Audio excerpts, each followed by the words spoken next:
This boy was so young, how could he be like this? Qin Hongmian suddenly felt that if her pure and innocent daughter followed him, wouldn't she be played to death by him in the future? Madam, did you hear me clearly? Seeing that she pursed her lips and didn't speak, Song Qingshu couldn't help but ask. I understand. Although Qin Hongmian was a little angry in her heart, she also knew that this matter was of great importance. If she wasn't careful, she would face the calamity of having her entire family wiped out. Although she felt a little disgusted, she could only cooperate. In order to prevent any accidents from happening when he wakes up tomorrow, I will stay here tonight to accompany Madam. Song Qingshu said with a straight face. It had to be known that the soul-shifting technique wasn't omnipotent. When Li Yuanhao woke up the next day, it would be the most dangerous time. If he discovered any flaws, there was no guarantee that he would remember what really happened tonight. Hearing that he would accompany her tonight, Qin Hongmian's heart skipped a beat. However, she quickly understood that she was thinking too much. She nodded and said, "Thank you. It's no trouble at all." Song Qingshu faintly smiled. Then, he went over to lift Li Yuanhao up and threw him behind the screen. Then, he went to check if the doors and windows were locked properly. Oh right, what kind of martial art was that? Qin Hongmian suddenly recalled the miraculous performance just now and couldn't help but be curious. That's the soul-shifting technique from the Nining manual. It can control a person's mind to a certain extent. Song Qingshu answered. Soul-shifting technique? As a person of the pugilistic world, Qin Hongmian had naturally heard of some legends about this martial art. I heard that people who are under this martial art will listen to the words of the person who cast it. It's not that exaggerated. Actually, there are still many restrictions. Song Qingshu explained. Song Qingshu was startled and instinctively nodded. That is indeed the case. Then, for some reason, he added, and it can make you completely forget what happened before. Qin Hongmian's heart skipped a beat. She didn't know why her face felt hot. She hurriedly said, "Don't aim your eyes at me." Song Qingshu smiled bitterly. Madam is worrying too much. You are younger sister Wan's mother. Why would I offend Madam? Although he said this, he couldn't help but start imagining some scenes in his mind. His heart involuntarily sped up. He hurriedly suppressed his wicked thoughts and silently chanted Amitabha. The two of them sank into an awkward silence. After a while, Qin Hongmian suddenly said, "I don't feel well. I want to take a bath." She regretted it as soon as she spoke. In reality, she only wanted to find a topic to break the awkwardness in the room, but she didn't know what to say.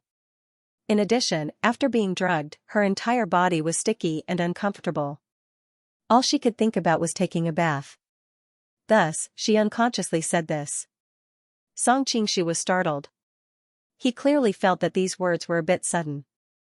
Just as he was thinking about how to respond, she quickly waved her hand and said, "I was just saying it casually. How can you take a bath in this situation?" If it were any other time, she could just call a servant to prepare water and bring it over. But now that the emperor was unconscious, how could she dare to call someone in? Song Qingshu thought for a moment and said with a smile, "Madam, don't worry. There is a way to take a bath." Ah? Qin Hongmian felt that it was inappropriate to discuss this with him, but the feeling of her wet clothes sticking to her skin was too uncomfortable. When I was scouting the surroundings, I found a pool on the mountain behind Jiatan Temple. That place is usually very remote. Now that it's the middle of the night, no one will go there. Madam can rest assured and freshen up there, Song Qingshu explained. But there are definitely many of Li Yuanhao's personal guards in the surroundings. If you go out now, won't they discover that something has happened here? Qin Hongmian was a bit tempted, but reason still told her that this was too risky. Song Qingshu smiled and said, "Don't worry, Madam. Although Li Yuanhao's guards are experts, they are nothing in my eyes. How hard would it be to hide from them?" Only now did Qin Hongmian recall the reputation of this person in the Jianghu.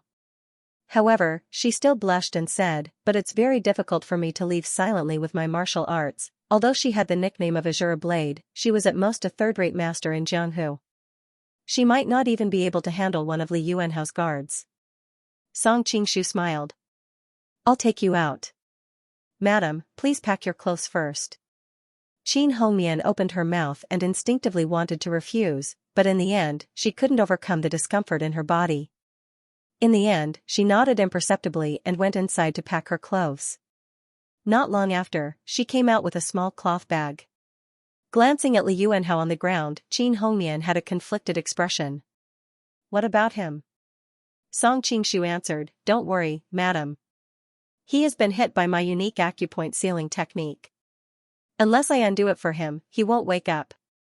As for his subordinates, they won't be so insensible as to come and disturb his elegant mood." Hearing the word elegant mood, Qin Hongmian looked at him reproachfully.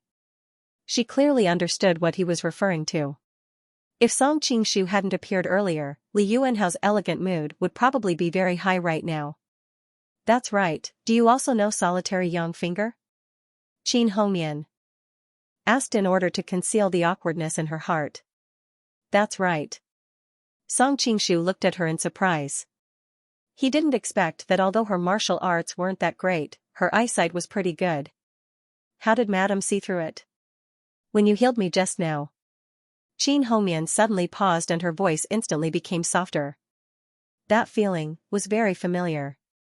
Seeing her suddenly reveal a coquettish posture, Song Qingshu had a strange expression on his face. That bastard Duan Jingchun really used solitary young finger in the bedroom. Qin Hongmian was obviously also very embarrassed. She hurriedly said, "Let's go." Song Qingshu nodded. He opened the window a sliver and carefully observed the surrounding environment. Perhaps it was because Li Yuanhao had ordered his subordinates to stay away, so the surrounding security wasn't very tight. It was very easy to find an opportunity to leave. "Madam, later I want to fly out with you in my arms." Song Qingshu called Qin Hongmian over to his side and looked at her inquiringly. Qin Hongmian's delicate brows furrowed slightly. Normally, she naturally wouldn't allow a man to come close to her, but the other had just helped her dispel the poison of love. There was already skin contact, and when she thought about the other's relationship with her, she finally nodded. After obtaining permission, Song Qingshu gently held her waist. Her hands were full and soft, completely different from a young girl's slender and supple waist. At this moment, his attention was completely focused on preventing the guards outside from discovering them, so he didn't have any other thoughts. However, this made things difficult for Qin Hongmian. Being held by the man's strong arms, she seemed to be able to feel his masculine and hot aura. She seemed to feel that her body was becoming more and more sticky. Being carried out of the window by the other, Qin Hongmian was just about to remind him that the open window would easily be discovered by the people outside. In the end, before she could say anything, the man beside her casually waved his hand and the window was gently pushed closed. Qin Hongmian's mouth was wide open, and she couldn't say anything for a long time. She really admired his skill to the point of prostrating herself before him, especially when he brought her out of the Jiatan temple's perimeter with a few leaps. It made her feel as if she was riding on the clouds. So it turns out that practicing Qigong to the peak is actually so magical. Qin Hongmian still hadn't come back to her senses when she realized that she had already stopped in front of a clear pool of water. Not far from the pool was a small waterfall flowing down. It was obvious that the impact of this small waterfall had formed this pool of water. "We're already here." Song Qingshu let go of her and naturally retreated to the side. "I'll keep watch outside." "Madam, hurry up." Qin Hongmian opened her mouth. This was a man and a woman alone in the wilderness. She thought to herself, what if you peek? However, she didn't say this out loud. Because after this period of interaction, she believed that the other wouldn't do such a despicable thing. "Then I'll have to trouble you."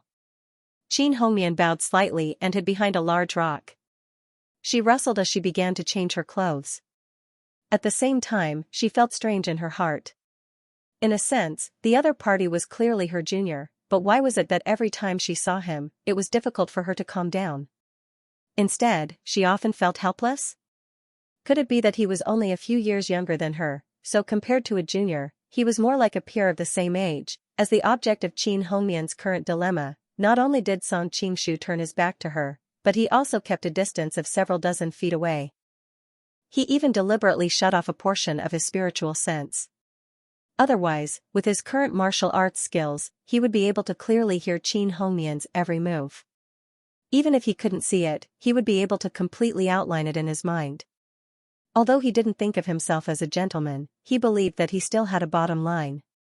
Although he would sometimes have some fantasies in his mind, that was only determined by a man's genes. It didn't mean that he would put it into action. As the saying went, saints didn't talk about their hearts, and no one was perfect when it came to their hearts.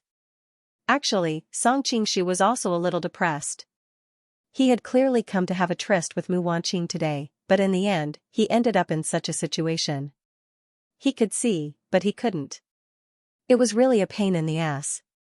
While he was complaining, his heart suddenly moved. He turned around and grabbed something. When he opened his hand to take a look, he discovered that it was a small stone. He was stunned. He had originally thought that someone had planned to sneak attack him, but this stone didn't contain much strength at all. It really didn't seem like it was used for a sneak attack. Qingshu at this moment, a suppressed voice came from not far away. Song Qingshu looked in the direction of the voice and saw Qin Hongmian waving at him in the water. What's going on? Song Qingshu was dumbfounded. At this moment, the other party only had her head above the water surface, but it was obvious that she wasn't wearing any clothes underwater. Why was she calling him over at this time? Could it be some drama where Pan Jinlian called uncle to drink this cup of tea? The thought flashed in his mind, and Song Qingshu immediately denied this guess. After all, Qin Hongmian's temperament didn't seem like that kind of woman. While he was in a dilemma, the other party saw that he didn't move at all. She immediately became anxious and threw another stone over. Although her martial arts weren't great, Mu Wanqing's poison sleeve dart was taught by her. Therefore, her hidden weapon skills were superior, and her accuracy in throwing stones was unquestionable. After throwing the stone, she continued to wave at him and at the same time made a shushing gesture. Feeling her anxiety, Song Qingshu realized that he might have been thinking wrongly. It was most likely that something had happened to her, so he hurriedly used his qinggong to go over. Because of her reminder, he had also deliberately concealed his tracks at this distance of more than 100 feet. What happened, madam? Song Qingshu asked hurriedly. Qin Hongmian pointed above. There's someone there. Song Qingshu looked in the direction of her finger and saw that there were actually two figures above the waterfall. They clearly hadn't been there just now. They suddenly appeared above. I don't know who they are, so I don't dare to act blindly without thinking. Qin Hongmian was a little anxious. At such a distance, she couldn't clearly see whether the other party was a man or a woman. If it was a man, wouldn't her reputation be ruined if they saw her? In addition, she had another worry. If the other party was Li Yuanhao's imperial bodyguard, then it would be even more troublesome. Therefore, she didn't dare to make any big movements, for fear of attracting the attention of the people above. He had interacted with Ding Chuanqiu in Yunnan's 5 Poison sect before.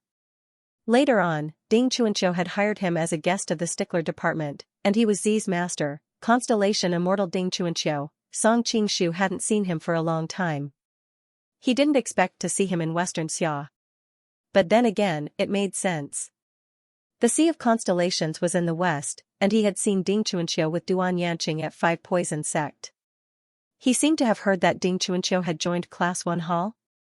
Just who is this woman? Song Qingshu looked at the woman's graceful figure and really couldn't remember who this person was. What surprised him even more was that Ding Chuanqiu's attitude in front of her seemed to be somewhat reserved, as if she was extremely respectful. Because he and Qin Hongmian were at the pool below the waterfall, the mist and the surrounding plants made it difficult for them to be discovered. Ding Chuanqiu and Ding Chuanqiu stood at a higher place and were more conspicuous. In the end, they were seen by Qin Hongmian, who had a lower level of martial arts. They're coming down. Qin Hongmian covered her mouth and gasped. It turned out that the two figures were flying down from the waterfall. Even though the waterfall wasn't very high, it was clear that their lightness skills were high to be able to fly down with such ease. Let's hide for a while. If it was just Song Qingshu alone, there was no need to hide. However, there was still Qin Hongmian in the water without any clothes on. If they really clashed later, it was hard to guarantee that Ding Chuanqiu wouldn't see something he shouldn't. And if the other party spread the news of them being together, it was hard to guarantee that it wouldn't become a huge scandal. After all, the ability of people to add fuel to the fire and spread gossip was equally exaggerated, regardless of whether it was ancient or modern people. Fortunately, Qin Hongmian had chosen to bathe behind a large rock in order to hide. With this rock as a cover, they wouldn't be discovered by the two coming down. Song Qingshu hid behind the rock, while Qin Hongmian sank into the water, only her head above the surface. The two of them were only 1 or 2 meters apart. Just don't make a sound. I've used my true energy to isolate our auras. They won't be able to discover us. Song Qingshu turned around to comfort Qin Hongmian. In the end, he almost had a nosebleed. Although the water in the pool was very clear and wouldn't be seen in the dark, Song Qingshu's eyesight was very powerful. As long as there was a glimmer of light, he could see things in the dark as if it was daytime. At this moment, Qin Hongmian instinctively covered her chest with her hands, but all she could see was snow white. How could her arms block it? Song Qingshu hurriedly averted his gaze and once again chanted the heart-cleansing kindness mantra in his heart. Sensing his unusual movements, Qin Hongmian turned her head with a puzzled expression. However, she didn't have good eyesight and couldn't see his current expression clearly. Is that medicine of yours really effective? Suddenly, a woman's voice came from not far away. Her voice was very gentle and sweet. Song Qingshu was taken aback and stretched out his head to look in that direction. He saw that the woman was dressed entirely in white, but unfortunately her face was covered by an opaque white silk, so he could not see her face clearly. Even so, the exposed features were very beautiful, and her figure was slender and graceful. Under the mountain breeze, her skirt fluttered, and she really looked like a fairy. Whether it's her voice or her figure, this woman doesn't look very old. But why is her cultivation so profound? Song Qingshu counted the women he knew. Other than the young girl Ah Qing, who was like a sort of mortal, the only other person who could reach this level of cultivation at such a young age was probably Dongfeng Muxue. Who was this woman in front of him? How could she cultivate her martial arts to such a level? Hee hee, Ding Chuanqiu chuckled, the yin-yang harmony powder can turn a virgin into a slut. How could it be ineffective? Song Qingshu was startled. From what they were saying, it seemed that the poison Qin Hongmian was poisoned with was provided by the poison grandmaster, Ding Chuanqiu. No wonder it was so overbearing. Wait, why did the name yin-yang harmony powder sound so familiar? Song Qingshu finally remembered. Back then, Mu Wanqing seemed to have also been poisoned with this kind of poison. He didn't expect that it would be Qin Hongmian's turn this time. This mother and daughter pair really had a troubled life. He subconsciously glanced at the woman beside him and discovered that her phoenix-like eyes were filled with killing intent. Clearly, she had also understood.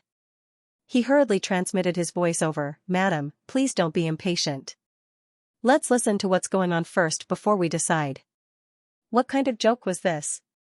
Either of the two people outside could take care of Qin Hongmian with a single finger. Would she be sending herself to her death if she went out? Hearing his words, Qin Hongmian nodded helplessly. I've secretly observed that Qin Hongmian once. Although she's a little hot-tempered, it can't be denied that she's a stunning beauty. Li Yuanhao has gotten lucky tonight, the veiled woman said with a faint smile. Ding Chuanqiu waved the carefree fan in his hand and smiled flatteringly. In front of you, who would dare to be called a stunning beauty? N. The veiled woman snorted, your flattery skills aren't very good. I still have self-awareness. Although I wasn't afraid when I was young, now. Sigh, since ancient times, beauties are like famous generals. They're not allowed to see the world until their hair turns white. Ding Chuanqiu hurriedly said, if you don't believe me, you can ask anyone on the street. Let's see who doesn't say that you're only 17 or 18 years old. The veiled woman laughed and scolded him, it's the middle of the night. There's no one on the street. You sure know how to play tricks, you old thing. At that moment, Song Qingshu was in a state of confusion in the wind. Based on what she said, the woman was actually very old, and she wasn't just an ordinary old woman. He had thought that she was a young girl just now. It was really difficult to judge the age of a woman in a martial arts world. Song Qingshu could not help but remember a novel he had read before. Empress Yin Zhuyuyan of Yin Weed faction was clearly an old woman in her 80s, but she looked like a sister to Bayan. She was just a young girl in her teens or 20s. Oh my god. Even if it's a martial arts world, we can't ignore science. Song Qingshu was a person who came from a mature scientific system in the future. It was very difficult for him to understand this phenomenon that was against science.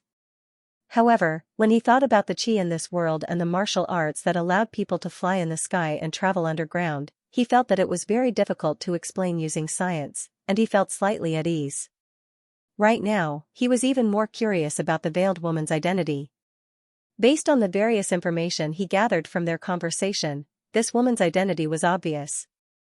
She was one of the 3 legends of Xiaoyao faction, goddess Li Qiushui. When he thought about how she was Li Qingluo's mother and could be considered his mother-in-law to a certain extent, Song Qingshu wondered if he should go out and greet her. However, he could predict that it would most likely cause a fight. After all, Li Qingluo's true identity was Madame Wang, not Lady Song. What's going on with me recently? Why do I keep running into these mothers-in-law? Glancing at Qin Hongmian beside him, Song Qingshu's expression was a little strange. Should he go to the streets to have his fortune read and change his luck? That Li Yuanhao doesn't have long to live, right? Ding Chuanqiu, who was not far away, suddenly chuckled. When that time comes, the throne will fall into Qian Shun's hands. As soon as these words came out, the 2 people hiding in the dark were shocked. They did not expect to accidentally hear such a big conspiracy. Could it be that these 2 people wanted to kill the king? He's old and feels that his energy is not as good as before. Seeing that I've been the same for decades, he specifically asked me for advice on the art of eternal youth. Li Qiushui's tone had an additional hint of sarcasm. Ding Chuanqiu sneered. There's no such thing as an art of eternal youth. It's just because one's martial arts has reached a certain level. That's not necessarily true. Li Qiushui chuckled. The martial arts that your martial uncle has learned are the genuine divine arts of eternal youth. Ding Chuanqiu smiled sheepishly. She has cultivated to the appearance of a demon that will never grow up. How can she compare to you? Song Qingshu secretly curled his lips. You people will never know how powerful the attraction of a legal loli is to the gentlemen of the later generations. Hearing the other ridicule his lifelong enemy, Li Qiushui was also quite happy. After chuckling for a while, he then changed the topic. Li Yuanhao is the ruler of a country after all. Since he came to my door, I couldn't refuse him. So I casually taught him a set of martial arts. He treated it like a treasure, but he didn't know it was just a brilliant bedroom technique. Ding Chuanqiu also echoed. During this period of time, he showed off his masculinity in bed. He felt as if he had returned to his youth. He thought that it was because he had succeeded in his martial arts, but he didn't know that it was burning up what little energy he had left. This is the only way he can completely separate himself from me. When Qian Shun inherits the throne, no one will be able to find any excuses, Li Qiushui continued. But I don't have that much patience to wait, so I found someone to indirectly remind him of the beautiful widow of the Mu family. Qin Hongmian is naturally seductive and coupled with the yin-yang harmony powder, I'm afraid that this night will take almost half of his life. Hearing that everything was planned by her behind the scenes, Qin Hongmian couldn't help but tremble with anger. On the side, Song Qingshu hurriedly transmitted his voice to pacify her. Otherwise, she might really throw caution to the wind. That Li Yuanhao really has good luck with women. There was some envy in Ding Chuanqiu's tone. After this period of time, when that woman has completed her mission, she will follow you. But before that, you are not allowed to touch her. Li Qiushui coldly warned. Ding Chuanqiu's heart trembled. Although he had a relationship with this woman, he knew how vicious a person she was. If he provoked her, she would definitely not care about these old feelings. He hurriedly said, of course. I'm still a little worried about that medicine of yours. Let's go see how effective it is before deciding on the next plan. Finishing, Li Qiushui's figure flashed and flew towards Jiatan Temple at the foot of the mountain. Ding Chuanqiu hurriedly followed behind. Even though there were Li Yuanhao's personal guards guarding the perimeter of Jiatan Temple, it was far from the defensive line of the imperial palace. In the eyes of experts like them, it was naturally useless. After waiting for their figures to disappear, Song Qingshu hurriedly said, oh no, if we let them sneak into Jiatan Temple, they will immediately discover Li Yuanhao's situation. If that happens, things will get out of hand. Qin Hongmian was also a little anxious. After all, there were her clansmen and her daughter in Jiatan Temple.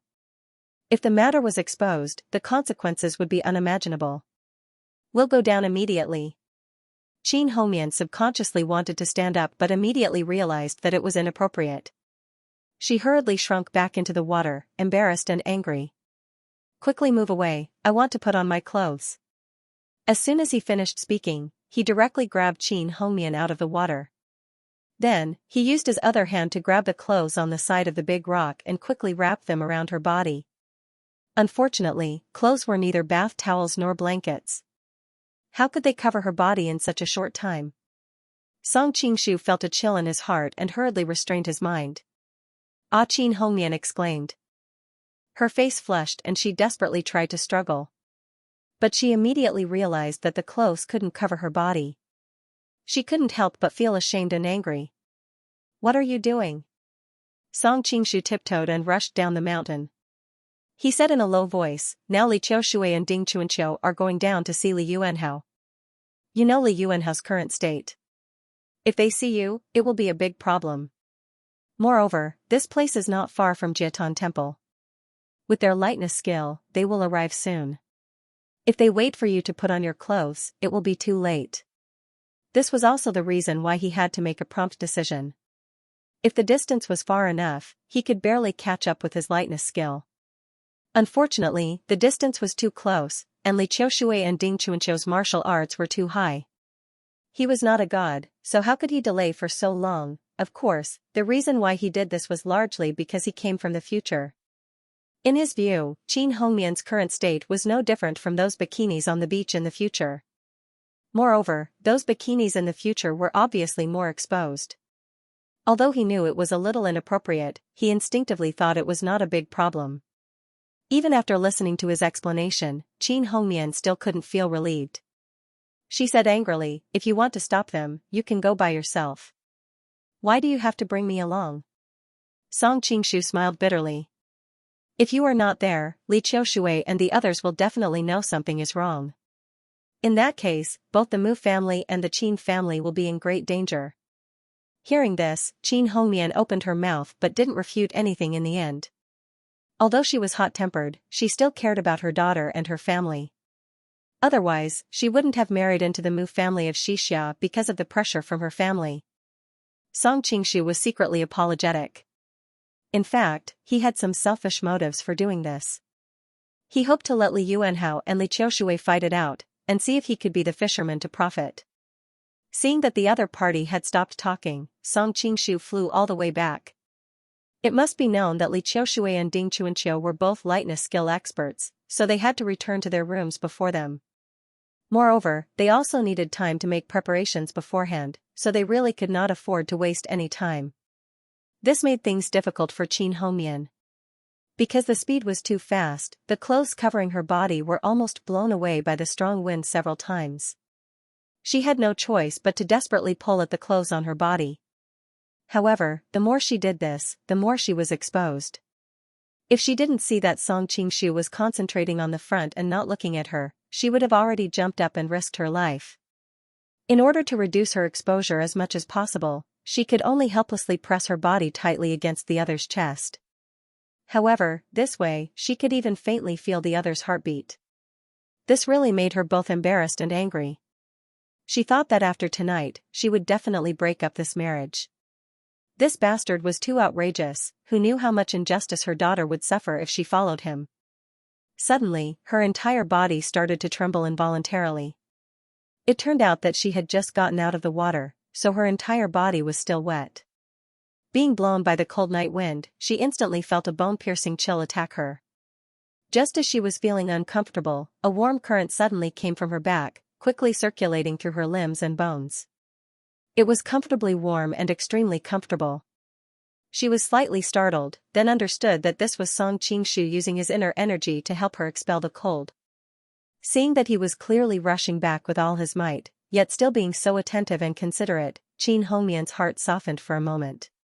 Her thoughts of breaking up him and Mu Wanqing couldn't help but fade a little. In truth, even though she had a fiery temper on the surface, she was far from being a ruthless and decisive person. She was far from being able to compare to Li Qiushui, who had a soft voice and a gentle and quiet appearance. In fact, she could not even compare to her junior sister, Gan Baobao, who had a gentle and virtuous appearance. It had to be known that Qin Hongmian had wanted to go to Mantua Villa multiple times to kill Li Qingluo because Gan Baobao had instigated trouble between them. She had tried to make both of them suffer great injuries, but she had been kept in the dark and did not know about it. She was completely the kind of person who would foolishly help someone else earn money. Song Qingshu's lightness skill was very good right now. When he used his full strength, even if Li Qiushui and the others set off first, he would still take another route to return to his room. However, since the distance from the mountain down was too short, he did not have enough time to catch up. Hence, right after the two of them arrived, Li Qiushui arrived right after them. In a hurry, Song Qingshu quickly kicked the unconscious Li Yuanhao to the bottom of the bed. Then, he flipped over and rolled onto the bed with Qin Hongmian. He instantly pulled the blanket over both of their bodies. You. When Happy laid on top of her at such a close distance, Qin Hongmian felt a strange masculine pressure pressing down on her, and she could not help but turn pale. At that moment, Li Qiushui and Ding Chuanqiu stood outside the window and looked into the room through the crack. Since the curtains and blanket were blocked, they could not see the situation on the bed clearly. Li Qiushui glared at Ding Chuanqiu, who was beside him, and said in slight puzzlement, "Huh? Is there something wrong with your medicine? Why is the room so quiet?" Ding Chuanqiu also looked puzzled. That shouldn't be the case. After taking that medicine, they won't stop until they torment themselves for an entire night. Even though both of them had intentionally lowered their voices, it was impossible for them to escape Song Qingshu's ears. A thought appeared in his head, and he quickly said to Qin Hongmian, "Madam, hurry up and make some noise." Qin Hongmian looked dumbfounded, and she instinctively asked, "What noise?" "It's that noise." Song Qingshu quickly whispered a few words into her ear. Qin Hongmian's face instantly flushed red, and she glared at him furiously. "Bastard!" Song Qingshu hastily explained the situation outside, and only then did Qin Hongmian's anger subside a little. However, it was really impossible for her to imitate that kind of noise. "Madam, sorry for the offense." Sensing that Li Qiushui and Ding Chuanqiu were going to come in to investigate, Song Qingshu did not care about anything else, and directly used the solitary young finger to poke a few of the major acupuncture points on her body. Qin Hongmian's heart skipped a beat due to the sudden sensation, and she instinctively cried out in alarm. Those acupuncture points were very sensitive, and even if an ordinary person touched them, they would feel numb and unbearable. Not to mention that the other party had used such a brilliant technique like the solitary young finger to seal those acupuncture points. The other party's finger seemed to have some sort of magical power, and wisps of spiritual energy flowed into her meridians, continuously traveling through her body. A warm current directly surged up her throat, and the voice she let out was both sweet and charming, scaring even herself. Li Qiushui, who was outside the window, stopped in his tracks, and revealed an expression that was not a smile. "So it was a truce just now. Looks like a new round of fighting has begun." Song Qingshu's finger poked the acupuncture points on her body, and waves of true energy continuously flowed in. Qin Hongmian felt that this was too embarrassing, and she instinctively clenched her teeth to endure it. Unfortunately, the more she endured, the more intense the feeling in her body became. It was as if there were thousands of ants crawling on her, and it was also like a cat's furry tail that continuously tugged at her heartstrings. In the end, she still could not endure it, and a series of shameful sounds came out of her mouth. Ding Chuanqiu, who was outside the window, listened until his mouth was dry. "Tisk, tsk, tsk, this woman is really an enchantress. That bastard Li Yuanhao really got off easy." Li Qiushui chuckled lightly. The body of a 28-year-old beauty is limp, and the sword at the waist beheads the foolish man. In the light, the head does not fall, but in the dark, the monarch's bone marrow dries up. This sound is clearly Li Yuanhao's death-hastening talisman. "I don't know what you're so envious about." Ding Chuanqiu laughed mischievously. "That's because Li Yuanhao himself is almost at the end of his rope. My skills are profound, so I should be able to subdue this enchantress." Li Qiushui's expression suddenly turned cold. "I don't care about anything else, but before the dust settles on Li Yuanhao's body, you are not allowed to touch her." Otherwise, if you ruin my plans, don't blame me for not considering our past relationship. Of course. Ding Chuanqiu felt an icy chill, and the charming thoughts in her heart had long disappeared. In the room, Song Qingshu secretly wiped his sweat. It seemed that he had passed this stage. Actually, in order to imitate it, he had even planned to use joyful true energy. If that was the case, Qin Hongmian's state would definitely be able to fool anyone. But in the end, he still stopped at the brink of a precipice. After all, when he thought about the state of his close female friends when they were affected by joyful true energy, he really played with fire and burned himself if he wasn't careful. Fortunately, he still had the trump card, solitary young finger. If he pressed the right acupuncture point, coupled with his profound inner force, he could barely pass the stage. Li Qiushui listened for a while outside before smiling. This medicine of yours is really overbearing. It seems that I was worrying too much. Let's go, I don't have the time to eavesdrop here. I don't want to be reminded of the past and add to my sadness. Ding Chuanqiu laughed awkwardly. Are you thinking of Master again? Li Qiushui's red phoenix eyes glanced at him with a faint smile. You still have the nerve to call him Master? That year, it was indeed Master who wronged you first. Ding Chuanqiu hurriedly explained. Li Qiushui snorted. Alright, I don't want to talk about the past. After saying that, she used the water-treading subtle steps. Her whole body turned into a white shadow and disappeared into the night. Ding Chuanqiu greedily looked into the room, then hurriedly used her qinggong to chase after her. After confirming that the two of them had gone far away, Song Qingshu finally retracted the power of the solitary young finger and jumped off the bed. They've finally left. I hope Madam can forgive me if I offended you just now. At this moment, Qin Hongmian, whose face was flushed with peach blossoms, was speechless. Her cheeks were flushed red and her eyes were watery, as if they were filled with thousands of words. The charm and gentleness between her brows made one's heart tremble. Her voluptuous figure, which was so mature that it was about to drip water, was lying on the bed. It was enough to make all men suffocate. Song Qingshu took a glance, then shifted his gaze away unnaturally. He silently chanted Ba. At this moment, there was a sudden knock on the door. Your Majesty, Your Majesty. Qin Hongmian's eyes widened. Li Yuanhao's voice had been imitated to perfection. If she hadn't seen it with her own eyes, she wouldn't have believed that it was someone else impersonating him. It's almost dawn, we have to return to the palace quickly. Otherwise, if we're seen, it won't be good. The guard outside replied. Didn't Your Majesty just tell me to call for you at this time? Oh, wait a moment. Song Qingshu reacted quickly and went along with his words. At the same time, he felt relieved. It must be known that Qin Hongmian was the princess of the great king of Tiandu. Li Yuanhao had just killed the Mu brothers. If he humiliated his wife and family, it would cause a huge uproar once it got out. Yes. The person outside walked further away, clearly considerate enough to give the emperor enough privacy. Song Qingshu then said to Qin Hongmian, lie down and pretend to sleep first. I'll send Li Yuanhao out first. Qin Hongmian nodded. She lay down and curled up under the blanket. Song Qingshu looked at her and walked over to pull the blanket down a little, revealing half of her shoulders. He then messed up her hair a little before nodding in satisfaction. Qin Hongmian's chest rose and fell rapidly. She didn't know how to face it. In the end, she simply turned her head away. Out of sight, out of mind. After Song Qingshu finished arranging everything, he pulled Li Yuanhao out from under the bed. After unsealing his acupuncture points, he once again used the soul-shifting technique to hypnotize him for a while. Then, he quietly hid behind the screen. Li Yuanhao slowly woke up.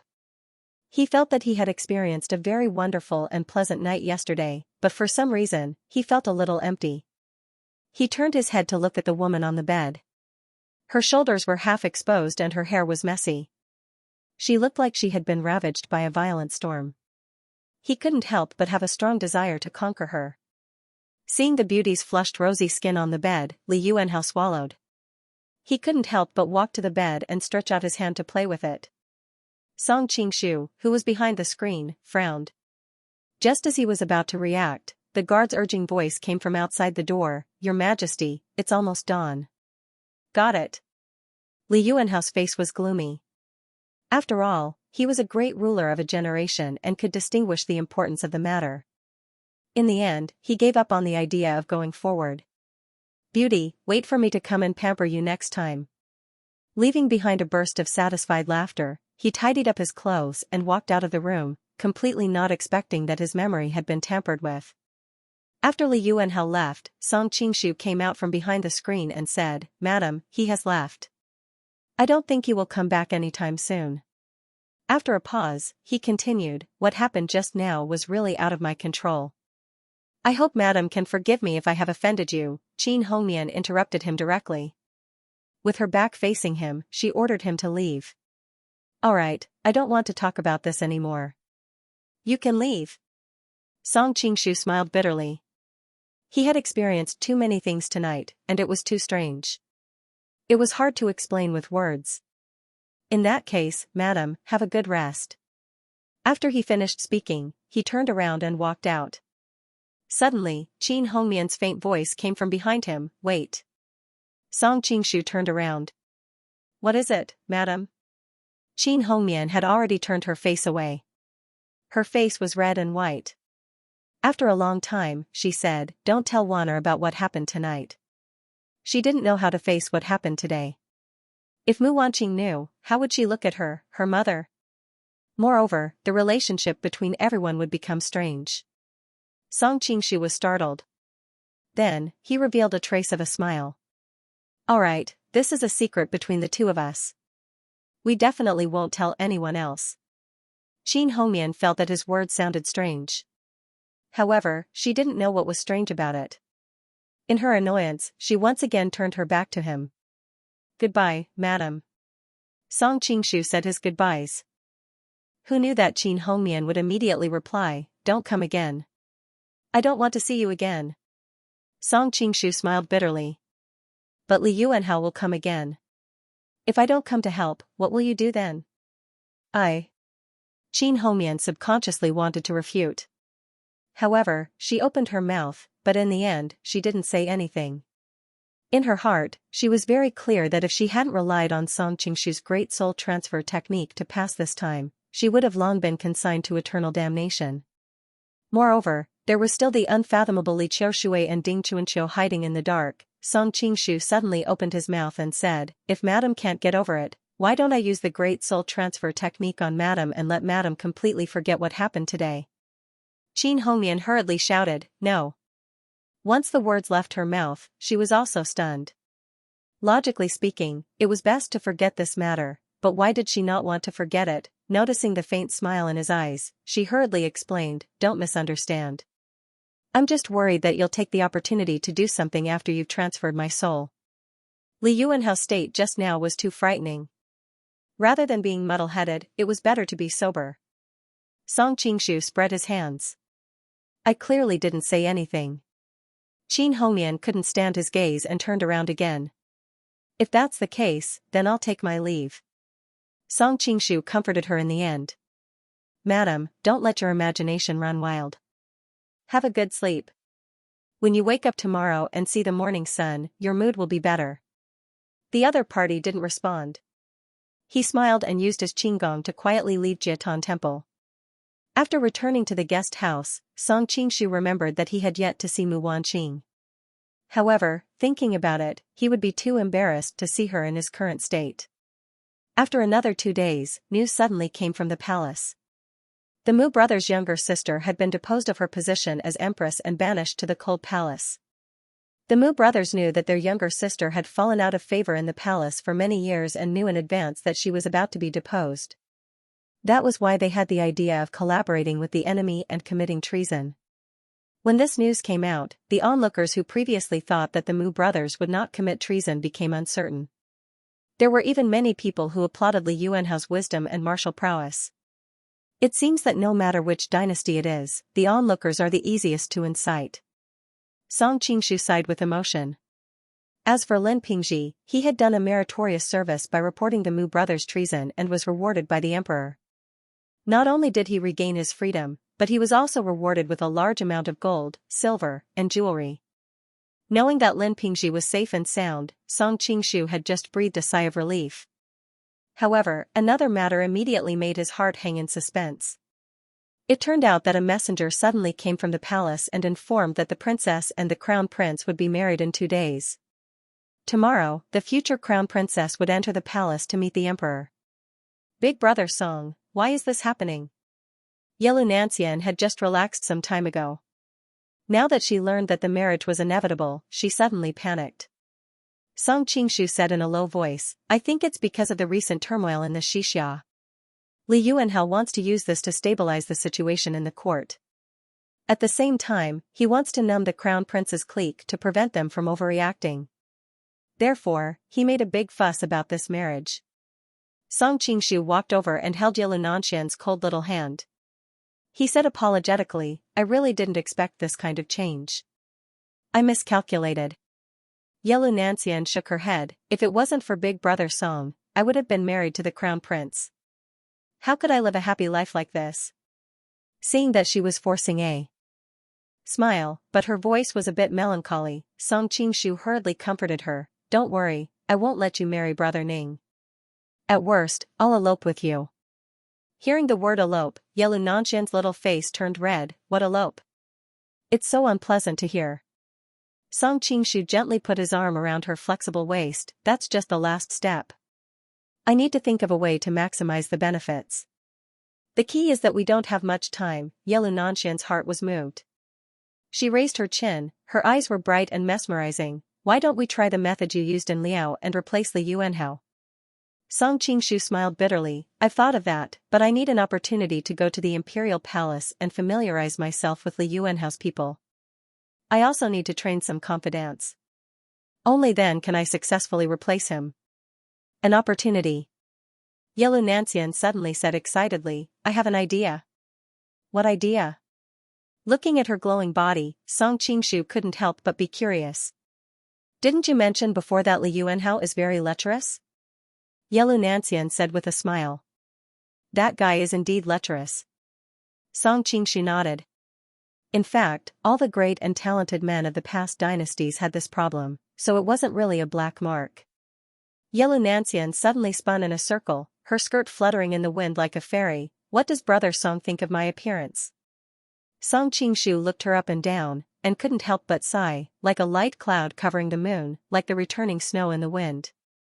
Annoying compared to her lover as the goddess of Luo, no matter how competent Yelu Nancian was, she couldn't help but feel embarrassed. Song Qingshu's expression suddenly changed, are you planning to use your beauty to trick him? Yelu Nancian smiled, Li Yuanhao just killed the Mu brothers, and now he dares to violate the Mu family's womenfolk. He must be very lecherous, and when he sees a beautiful woman, he will easily do something impulsive. If he sees the crown princess with his own eyes, what do you think he will do? Song Qingshu thought of Li Yuanhao's state that night, he would most likely be tempted by Yelu Nanshan's beauty. On top of that, the crown prince was destined to be deposed, so he wouldn't have so many misgivings. Actually, with brother Song's ability, even if I really marry Crown Prince Ning Ji, you have the ability to keep me unharmed. But Ning Ji is destined to be a deposed crown prince, it really isn't worth it to spend effort on him. Yelu Nancian blinked, and said slyly, Li Yuanhao is different, he is the emperor of Western Xia, spending effort on him will be very profitable. Brother Song, don't you lack an opportunity? Let me be that opportunity. Song Qingshu's heart skipped a beat, this is a good idea, but it's a bit too risky. Could it be that brother Song doesn't have the confidence to protect me? Yelu Nancian, on the other hand, was at ease. That's not a problem, not long ago, he had even protected Qin Hongmian, how could he not protect her? But Song Qingshu still shook his head, but there is no such thing as a perfect plan in this world, it's better to be safe than sorry. Yelu Nancian sighed faintly, brother Song, you still don't understand my thoughts. Although I don't like that Princess Xiaomin, but she's helping you strategize from behind, and there's that Empress, she's watching over Liao for you. Only I'm useless, and I've always needed your protection. I don't want it to be like this, I also want to do something for you. Song Qingshu, full of pity, embraced her in his arms, I don't need you to do anything for me. Song Qingshu thought about it carefully and finally agreed to Ye Lunanxian's proposal. He wasn't the kind of person who would trade women for benefits, but he also wasn't like the two Song dynasties who would turn pale at the mention of marriage. For more than 300 years, the two Song dynasties had never had a marriage alliance with an outsider. This was because their hearts were weak, and a marriage alliance meant humiliation to them. In stark contrast, the more powerful Han and Tang dynasties had never been afraid of a marriage alliance because they were strong enough. A marriage alliance represented the blessing and glory of the suzerain. Song Qingshu had enough strength and confidence to protect Ye Lunanxian.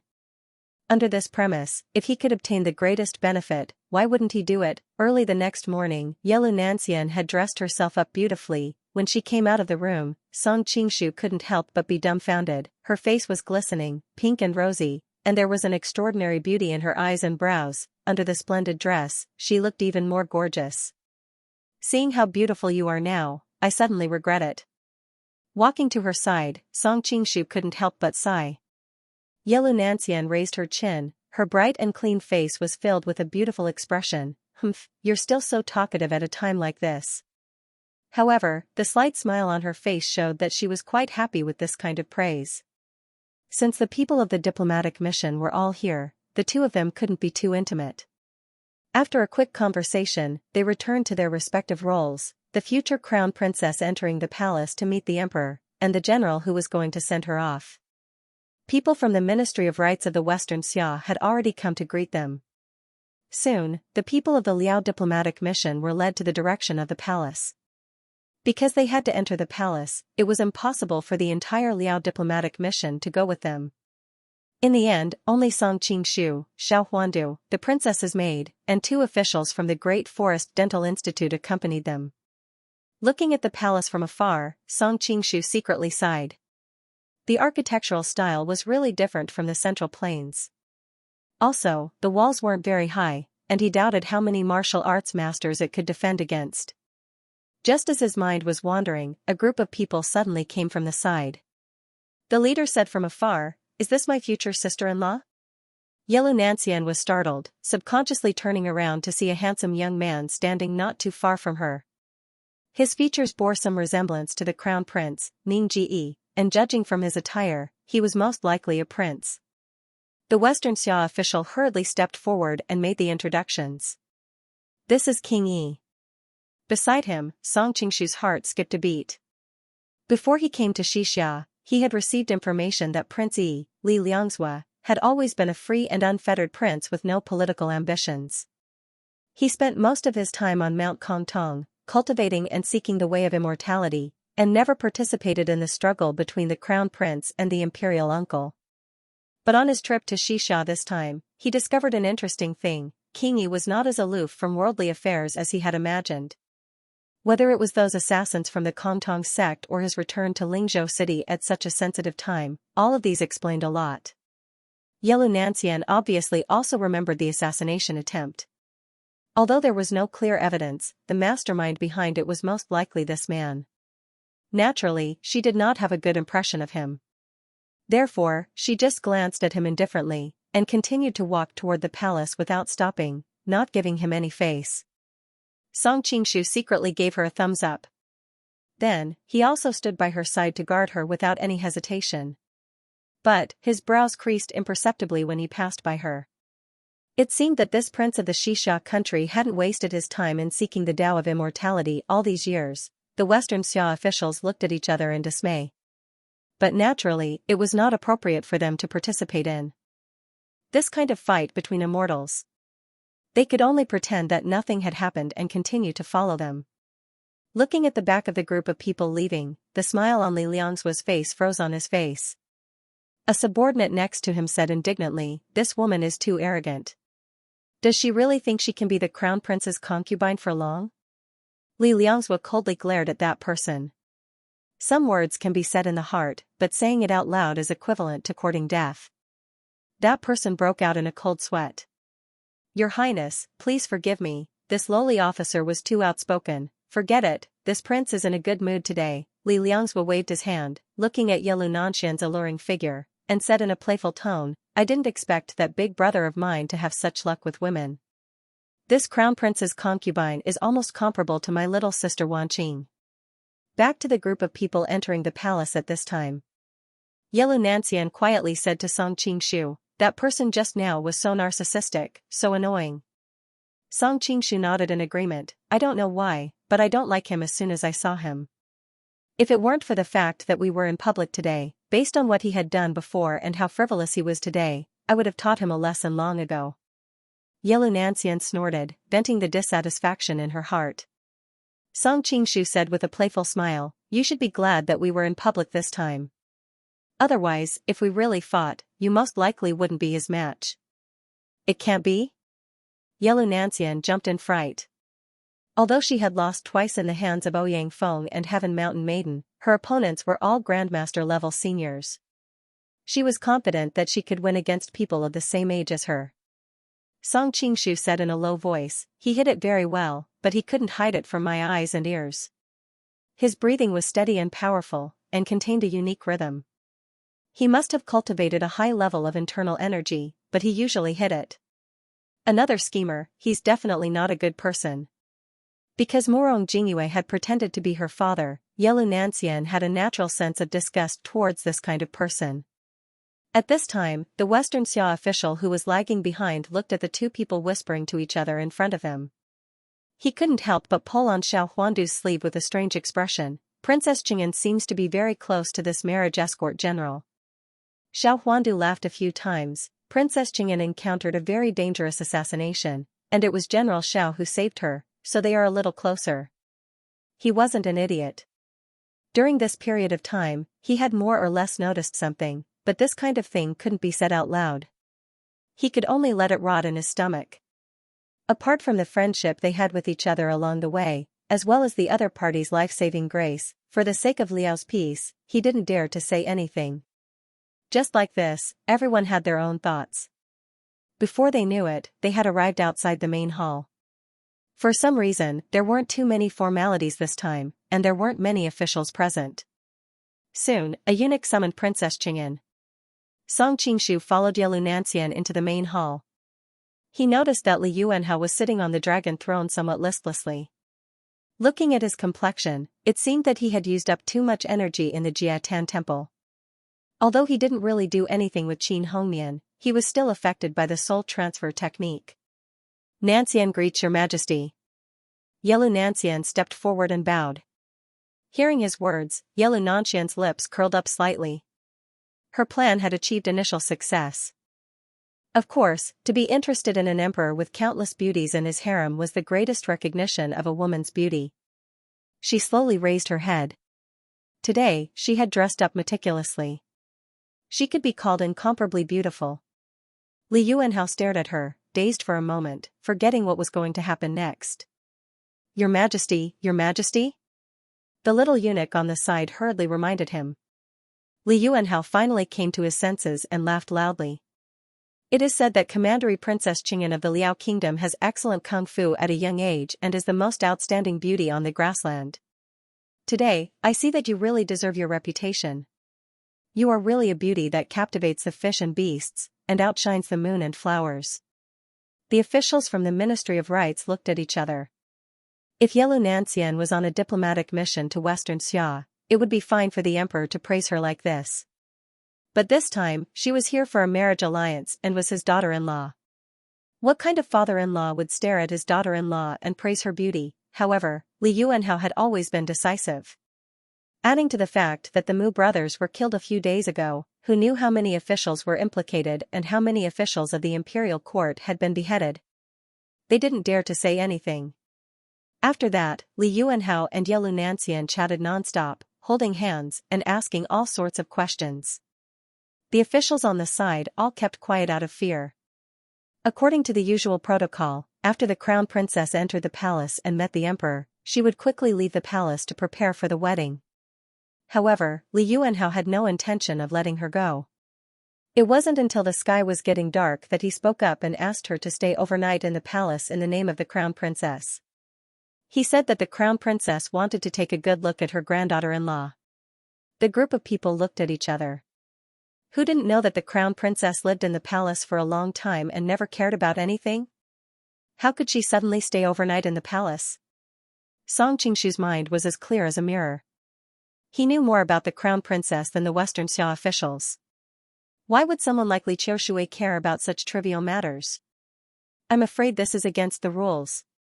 Although everything was going according to plan, Song Qingshu, as the marriage escort general, still had to show the proper attitude. I don't care what rules you have in Liao. Since you are in Great Xia, you have to follow the rules of Great Xia. My words are the rules. Li Yuanhao said coldly. As the founder of the country, he had been tempered by mountains of corpses and seas of blood, so he naturally had an inexplicable murderous aura. As soon as these words came out, the temperature in the entire hall seemed to drop. Xiao Huanduo, who was at the side, hastily stepped forward to smooth things over. Only then did the atmosphere ease up. At the same time, he secretly tugged on Song Qingshu's sleeve, indicating that he should not say anything more. Song Qingshu was just putting on an act, so he took the opportunity to keep quiet. However, the reaction of the Xixia diplomatic corps made Li Yuanhao realize something.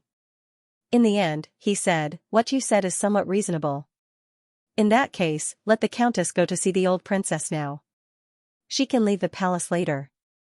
After that, he asked the eunuch to lead Xianxia to the direction of the harem. Song Qingshu was startled. Now that everyone was watching, how could he follow the emperor into the palace? If something happened to Xianxia in the palace, he would not be able to save her in time. As if she knew what he was worried about, when she passed by him, Xianxia said to him using the secret voice-sending technique, "Don't worry, I know how to protect myself. If there is any danger, I will send the signal and ask you to come and save me." Song Qingshu felt a little relieved. With Yelu Nanshan's martial arts, as long as she didn't run into Li Qiushui, there shouldn't be many masters in the Western Xia Imperial Palace who could be her opponent. Even if she ran into masters like Ding Chuanqiu or Duan Yanqing, she would have no problem protecting herself. Of course, what made him more relieved was that Li Yuanhao was still in the main hall. If he left with them, then no matter how many reasons he had, Song Qingshu would not dare to let Xianxia leave. About an hour later, Li Yuanhao also left. Song Qingshu was hesitating about what to do next. Not long after, a eunuch came out with the splendidly dressed princess and handed her back to the Liao delegation. But when everyone saw her, they were dumbfounded. Although this princess could be considered delicate and pretty, how could she compare to Nanshan's peerless beauty? Song Qingshu hastily stepped forward and pulled the eunuch back. He asked in a stern voice, "Who is this? Where did you hide our princess?" The eunuch calmly said, "Isn't this your Princess Qing'an?" "Nonsense." Xiao Huanduo was also anxious. If anything happened to the princess and it affected the peace talks between the two countries, even if he had a few heads, it wouldn't be enough to chop off. The eunuch humphed, "Official Xiao, since His Majesty said she is Princess Qing'an, then she is naturally Princess Qing'an." Xiao Huanduo could hear the hidden meaning in his words and couldn't help but be startled. "What do you mean?" The eunuch smiled faintly and asked, "Why did you marry the princess over?" "Naturally, it's to bury the hatchet and forever be on good terms with Qin and Jean." Xiao Huanduo's expression was a little ugly. After all, this marriage alliance was not very honorable. There was a feeling that the other party was at their gates and they were forced to offer up their daughter for peace talks. "Since you're asking for peace, then you should know who the ruler of our Grand Xia is, right?" The eunuch chuckled. "Of course I know, of course it's the current Imperial Majesty." Xiao Huanduo cupped his hands towards the direction of the inner palace. "Then that's it."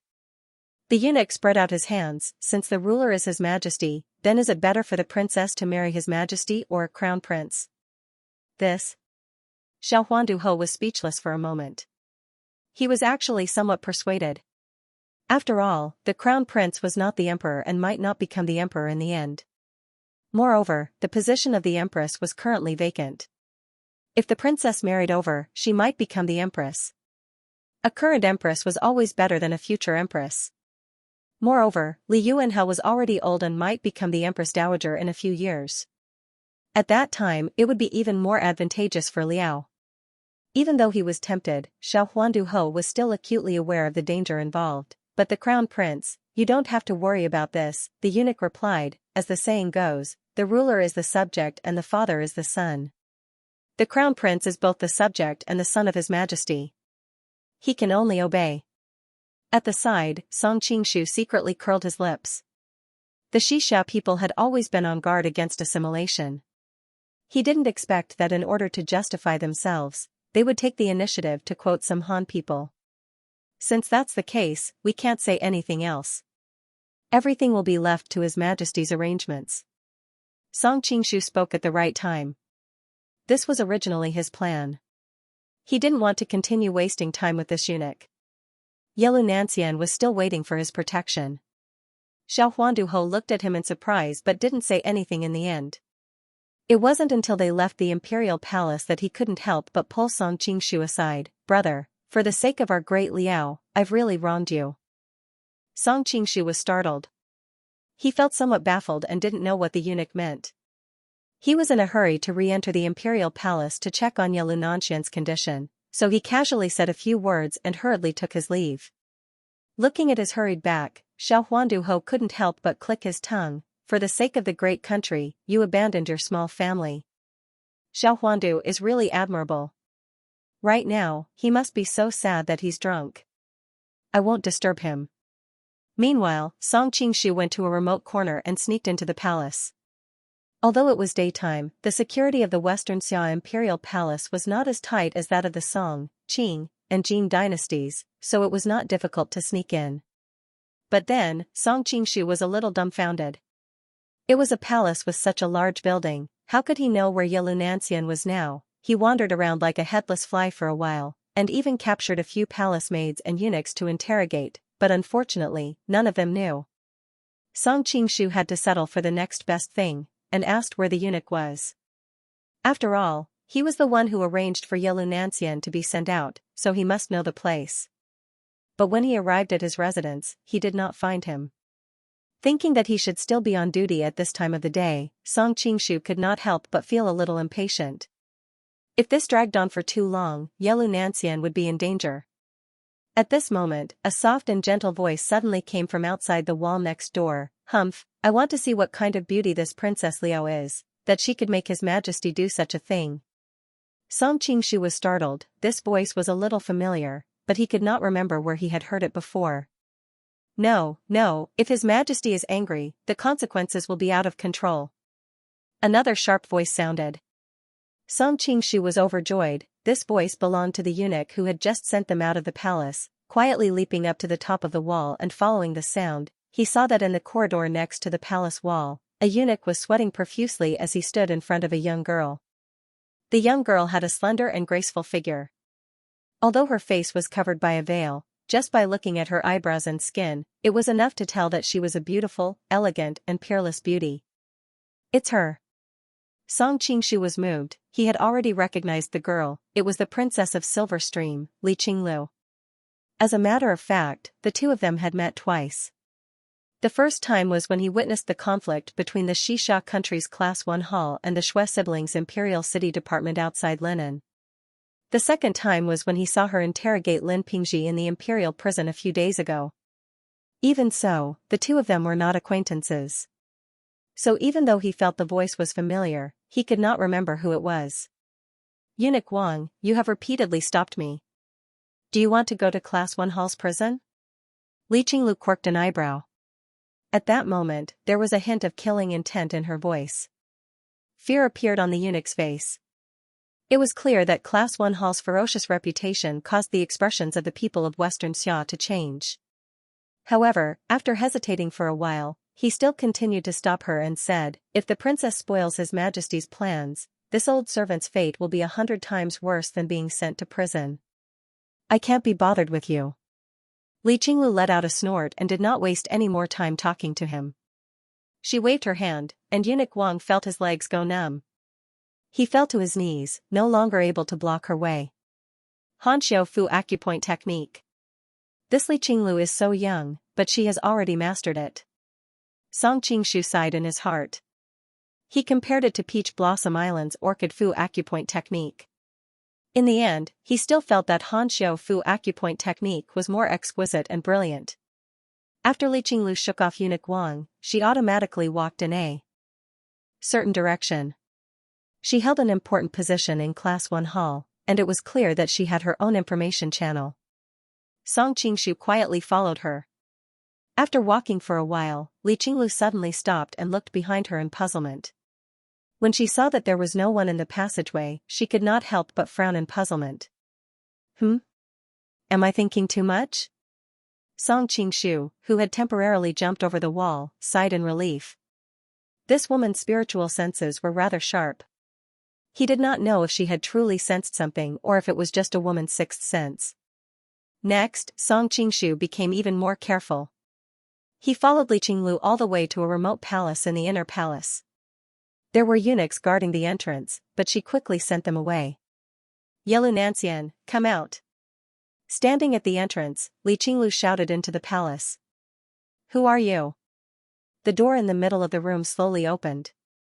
Yelu Nanxian walked out and looked at the young girl in front of her in puzzlement. Seeing that she was safe and sound, Song Qingshu, who was hiding in a tree far away, finally let out a sigh of relief. It seemed that he had come in time. Li Qinglu had originally come in a threatening manner, but when she saw Yelu Nanxian's appearance, she couldn't help but reveal a trace of surprise. She muttered to herself, as expected of a heavenly beauty. No wonder His Majesty would take such a big risk for you. Who are you? Yelu Nanxian was already nervous and a little lost about her fate. Now that a little girl had come to her door aggressively to criticize her, she couldn't help but feel a little angry. At this time, the eunuch outside the door had already rushed in.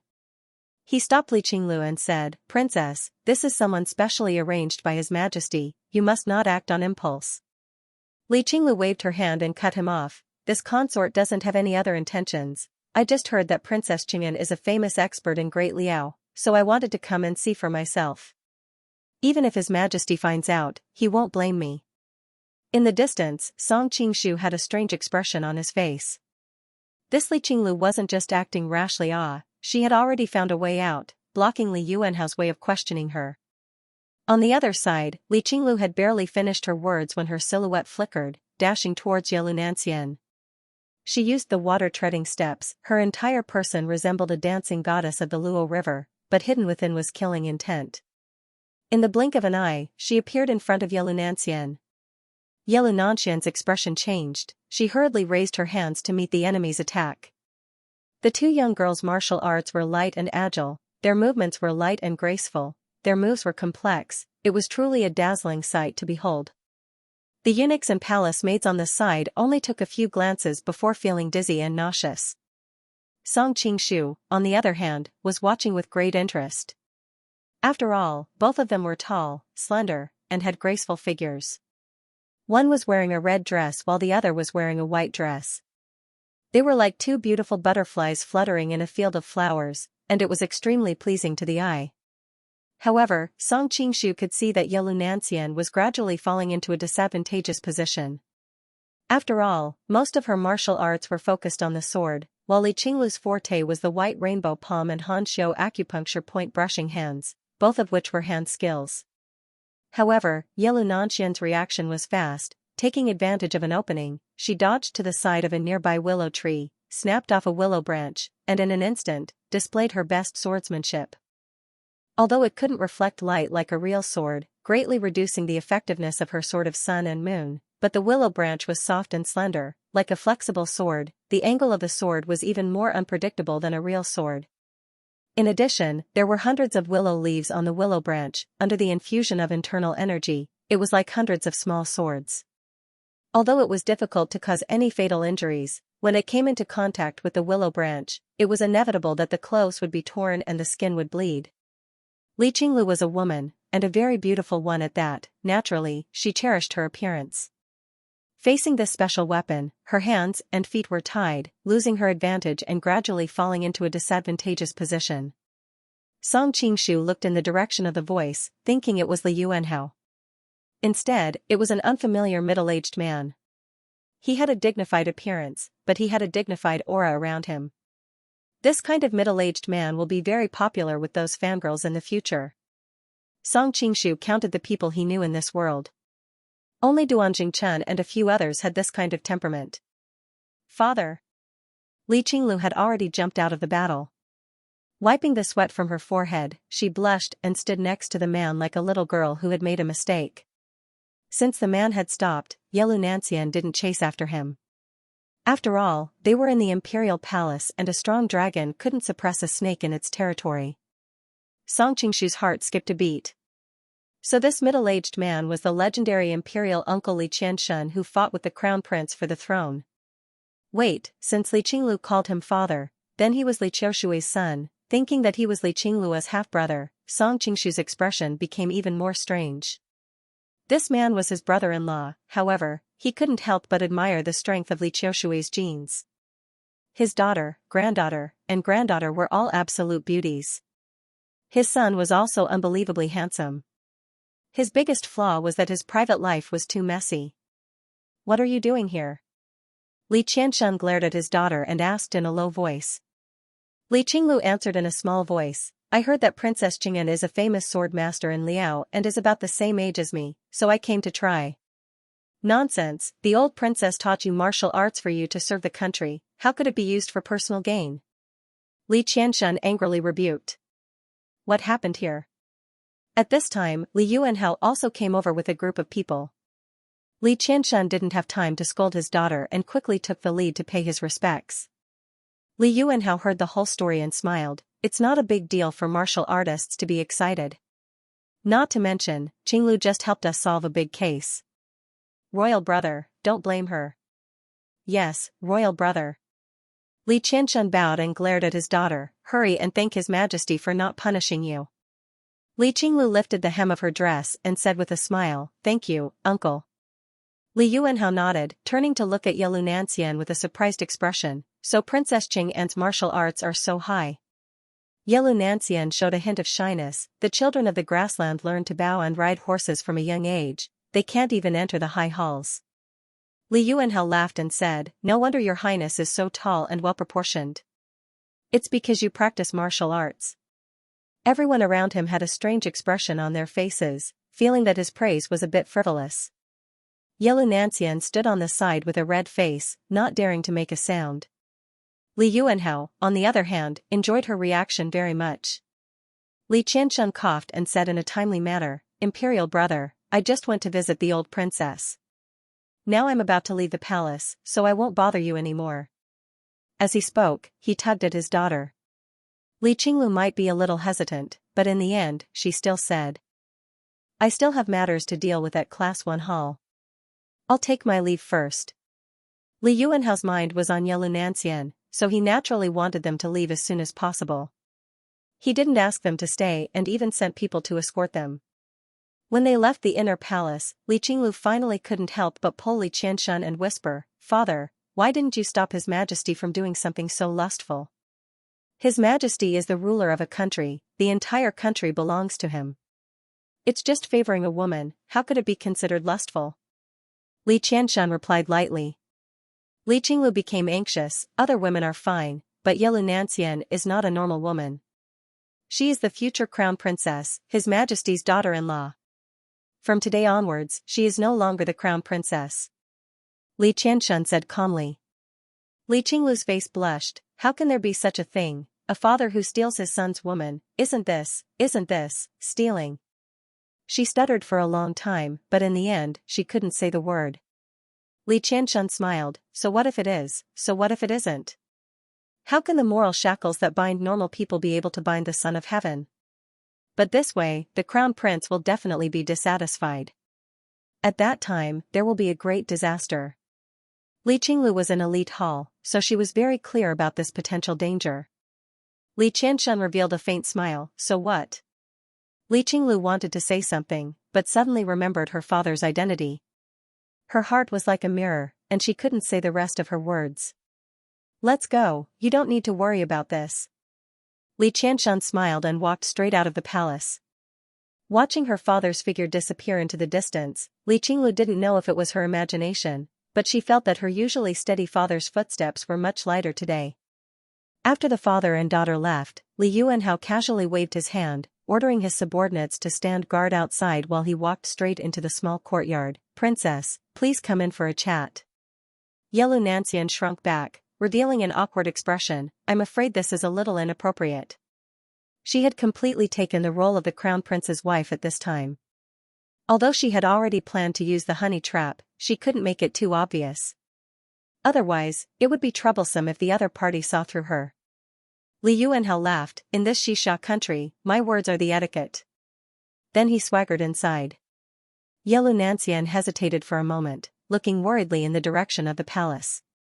Although everything was going according to plan, at this time, without her lover by her side to protect her, she still felt a little nervous. Noticing her expression, Song Qingshu timely said, "Don't worry, I'm nearby."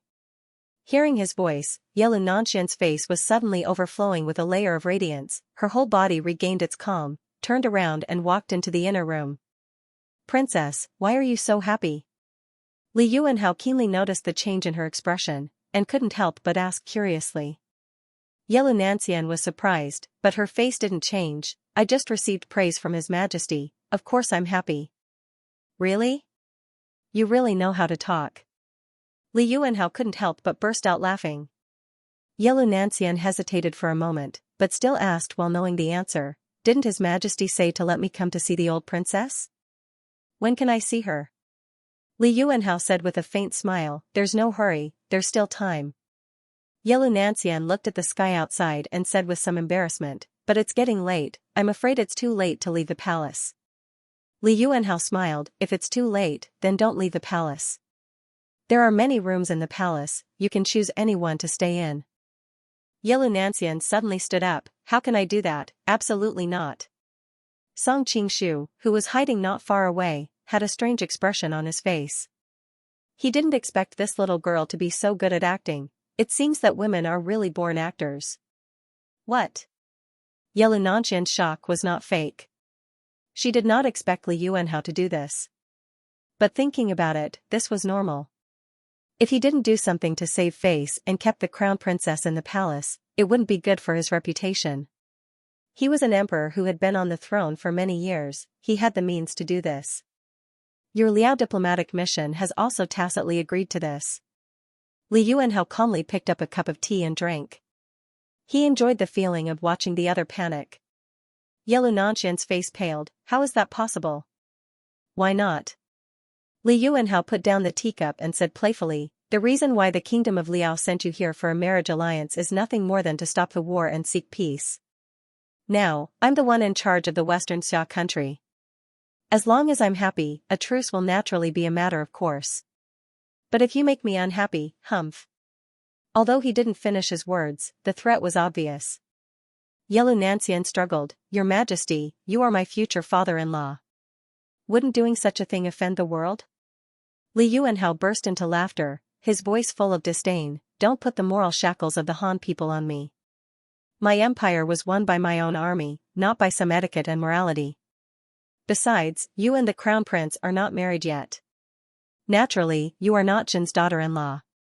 If Jin calls you to serve him after the marriage, that would be against human ethics." Li Yuanhao suddenly clicked his tongue, speaking of which, those southern barbarians talk about righteousness and morality. In the end, Yang Yuhuan was clearly Shou Wangfei, but Emperor Tang still brought this daughter-in-law into the palace. In truth, he had been the emperor for so many years. He had seen all kinds of beauties. Yelu Nanxian was beautiful but not enough to make him care so much. The key was the other's identity. Thinking that she was his future daughter-in-law, Li Yuanhao's heartbeat sped up. Heat rose in his belly. He had played with all kinds of women for so many years. The concubines in the palace, the late emperor's concubines, the minister's wives and concubines. A few days ago, he had a taste of a Wangfei, but he had never tried a daughter-in-law. Thinking of this taboo relationship, he could not control the impulse in his heart. Yelu Nanxian naturally did not know the dirty thoughts in his heart. She bit her lip with a complicated expression, "Your Majesty, aren't you afraid that I will be angry and attack you? You should know that my martial arts have always been good." Li Yuanhao stood up and walked towards her as he said with a smile, "I have killed my way out of the battlefield through mountains of corpses and seas of blood. Why would I be afraid of a little girl like you? Since you agreed to be the candidate for this marriage, it proves that you have feelings for your country. For your country, you won't do anything irrational." Looking at the struggling expression on the beautiful girl's face, an unparalleled pleasure flashed through his heart. A person who had tasted the taste of power would not be able to resist the feeling of being at the peak. It was even more addictive than the strongest aphrodisiac in the world. He very much enjoyed the feeling of using power to make an unwilling woman submit step by step. Furthermore, she was so young and fresh, and she was a princess of the Liao kingdom. In addition, she was also a powerful martial artist, which made him feel a sense of achievement in conquering her. Walking to the young woman's side, looking at her bright dress, Li Yuanhao felt that she was even more beautiful. He couldn't help but move closer to her hair and take a deep breath. Regent Princess smells so good. I have something even more fragrant on me. Does your majesty want to smell it? Yelu. Nancian suddenly smiled, like a flower blooming in early spring, bright and enchanting. Oh, Regent Princess has thought it through? At such a close distance, he could clearly feel the young woman's youthful aura. It had a fatal attraction to his aging body. Then let us have a good whiff. He didn't have the slightest doubt, because in his decades as the emperor, no woman could refuse him, no woman could disobey him. He was used to the emperor's authority.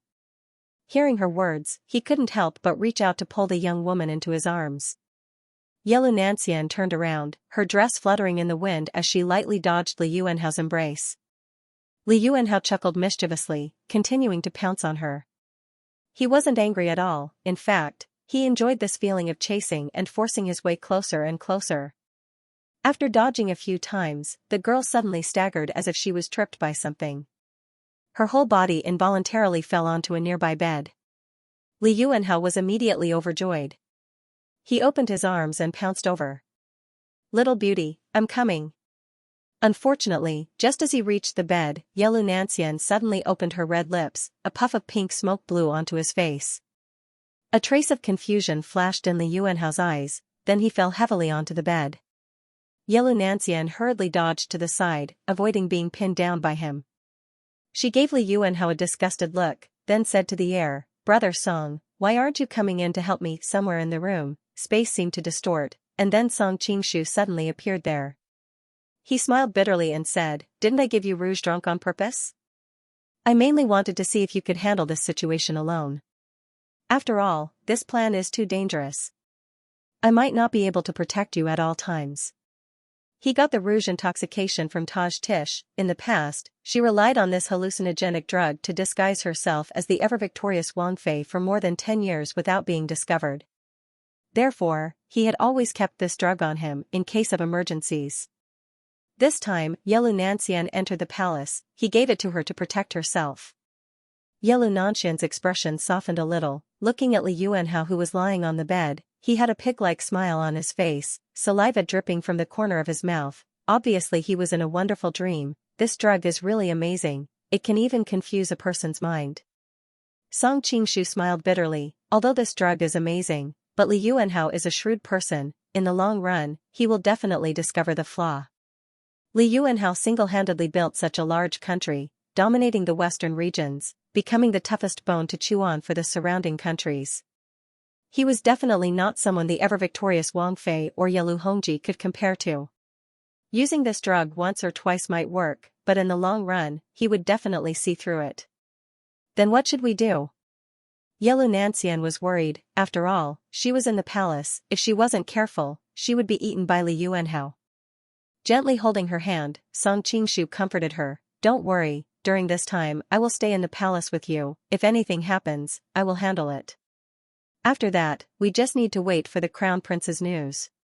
His wedding is tomorrow. When he finds out that the bride has been changed, I don't believe he will swallow this anger. Yelu Nancian was still worried, but Li Yuanhao is the emperor. Even if the crown prince is angry, what can he do?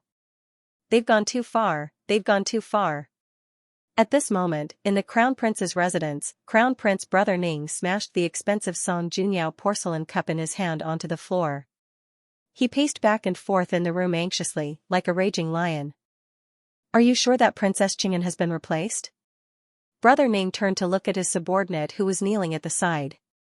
His eyes looked as if he wanted to eat someone. Yes, the spies in the palace have spread the news. The emperor let Princess Qing'an enter the inner palace in the name of visiting the old princess. When she came out, he changed the palace maid and returned her to the Liao diplomatic group.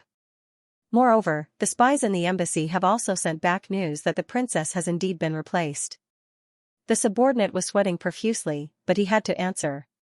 After all, Brother Ning had been the crown prince for so many years and had been in power for more than 10 years.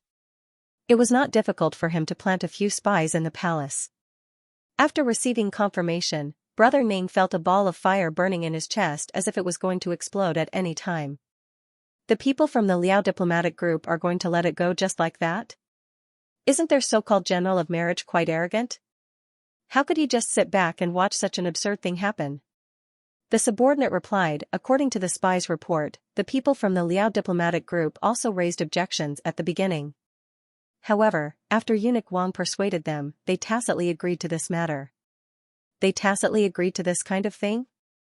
Brother Ning was so angry that he laughed instead. You can leave first. At this moment, a middle-aged man at the side waved his hand at the subordinate and said, His Majesty is the Emperor after all. He has the final say in this country.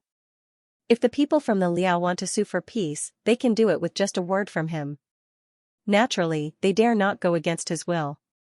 Brother Ning's expression changed. Then, he sighed at the middle-aged man.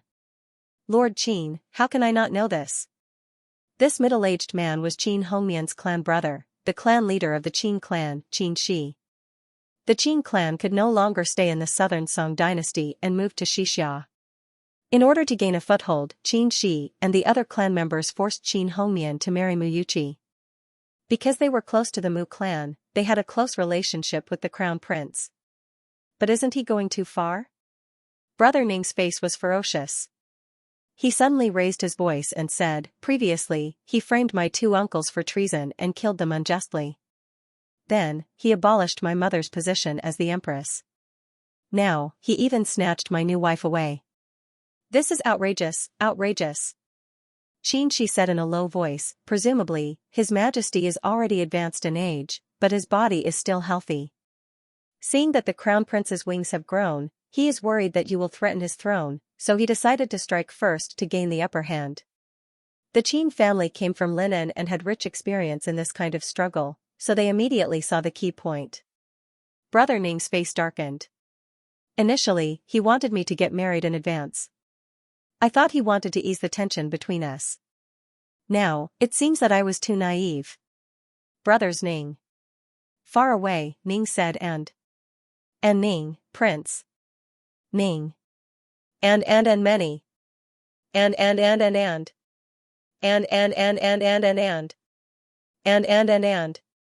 His words added fuel to the fire. The greatest hatred in the world was the hatred of killing one's husband and stealing one's wife.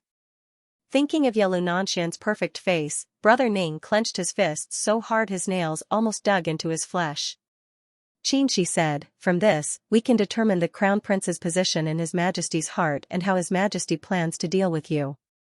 He would never do such a thing if he had even a shred of affection for you. Brother Ning finally exploded. He is heartless. Don't blame me for being unjust. Hearing him say this, a hint of joy flashed across Qin Shi's face. He said hurriedly, The one who strikes first gains the upper hand. Why don't we take advantage of the fact that we still have the power to change the world? Otherwise, the longer this drags on, the less power we have. We will be taken down by His Majesty. Elder Brother Ning looked like he was tempted, but he was still rational. The Emperor has the military power. With my current strength, it would be wishful thinking for me to steal the sky and change the sun. If we fight him head-on, we naturally have no chance of winning, Qin Shi said calmly. But if we take him by surprise, such as tonight, we can mobilize all of our forces and charge into the palace to execute him. His Majesty won't have the time to mobilize the large army under him. Tonight? Brother Ning's heart immediately raced, but he still shook his head and said, Even if he doesn't have the time to mobilize the army, the palace is heavily guarded, and there are many elites from Class 1 Hall. It will be like throwing an egg against a rock. You don't have to worry about that, Crown Prince, Qin Shi explained. The Mu family controlled half of the army in the country. Many of the generals were their disciples. This time, 2 of their generals were killed for no reason. While they sympathize, they are also filled with fear. After all, they have the mark of the Mu family on them. they are worried that the emperor will settle the score. So, I contacted many of the former subordinates of the Mu family. They are willing to bet with the crown prince that they are on duty tonight. They can open the palace gates at a specific time to let us in. Really? Brother Ning was delighted. The flames of hope finally burned in his heart. But Class 1 Hall has a lot of elites. They are a force that can control the situation. You don't have to worry about that, Your Highness. Xianxia put on an unfathomable smile. The person in charge of Class 1 Hall is the old concubine. We can't bribe her, but there are only a few leaders left. Duan Yanqing has always wanted to return to Dali and regain his throne. The emperor has always treated him as a servant and has no intention of restoring him to the throne. Duan Yanqing knows this very well. That's why I went to him and used this as a condition. As for Li Yanzong, he also has great ambitions, and he was soon persuaded by me. As for Princess Yinchuan, she can't do anything alone. When the time comes, she won't be able to affect the overall situation. Once he finished listening to Xianxia's introduction, Brother Ning went forward excitedly and grabbed his hand.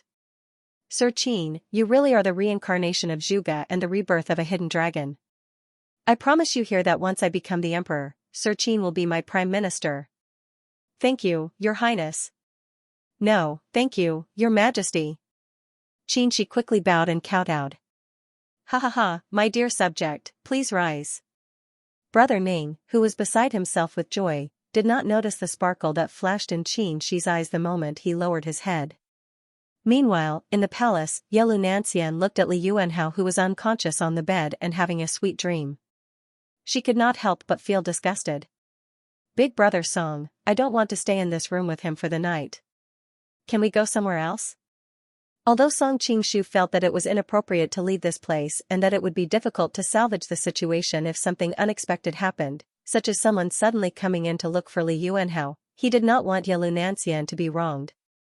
Besides, her mood was also very important to the completion of this plan. In the end, he agreed. Of course, just in case, he imitated Li Yuanhao's voice and notified the guards outside that without his orders, no one was allowed to enter, or else they would be killed. Then, he left the room with Yelu Nanxian and went near the Imperial Garden. Because it was already night time, there was basically no one in the Imperial Garden. It was a good place for a date. Song Qingshu thought about using this chance to find out the truth about Li Qiushui.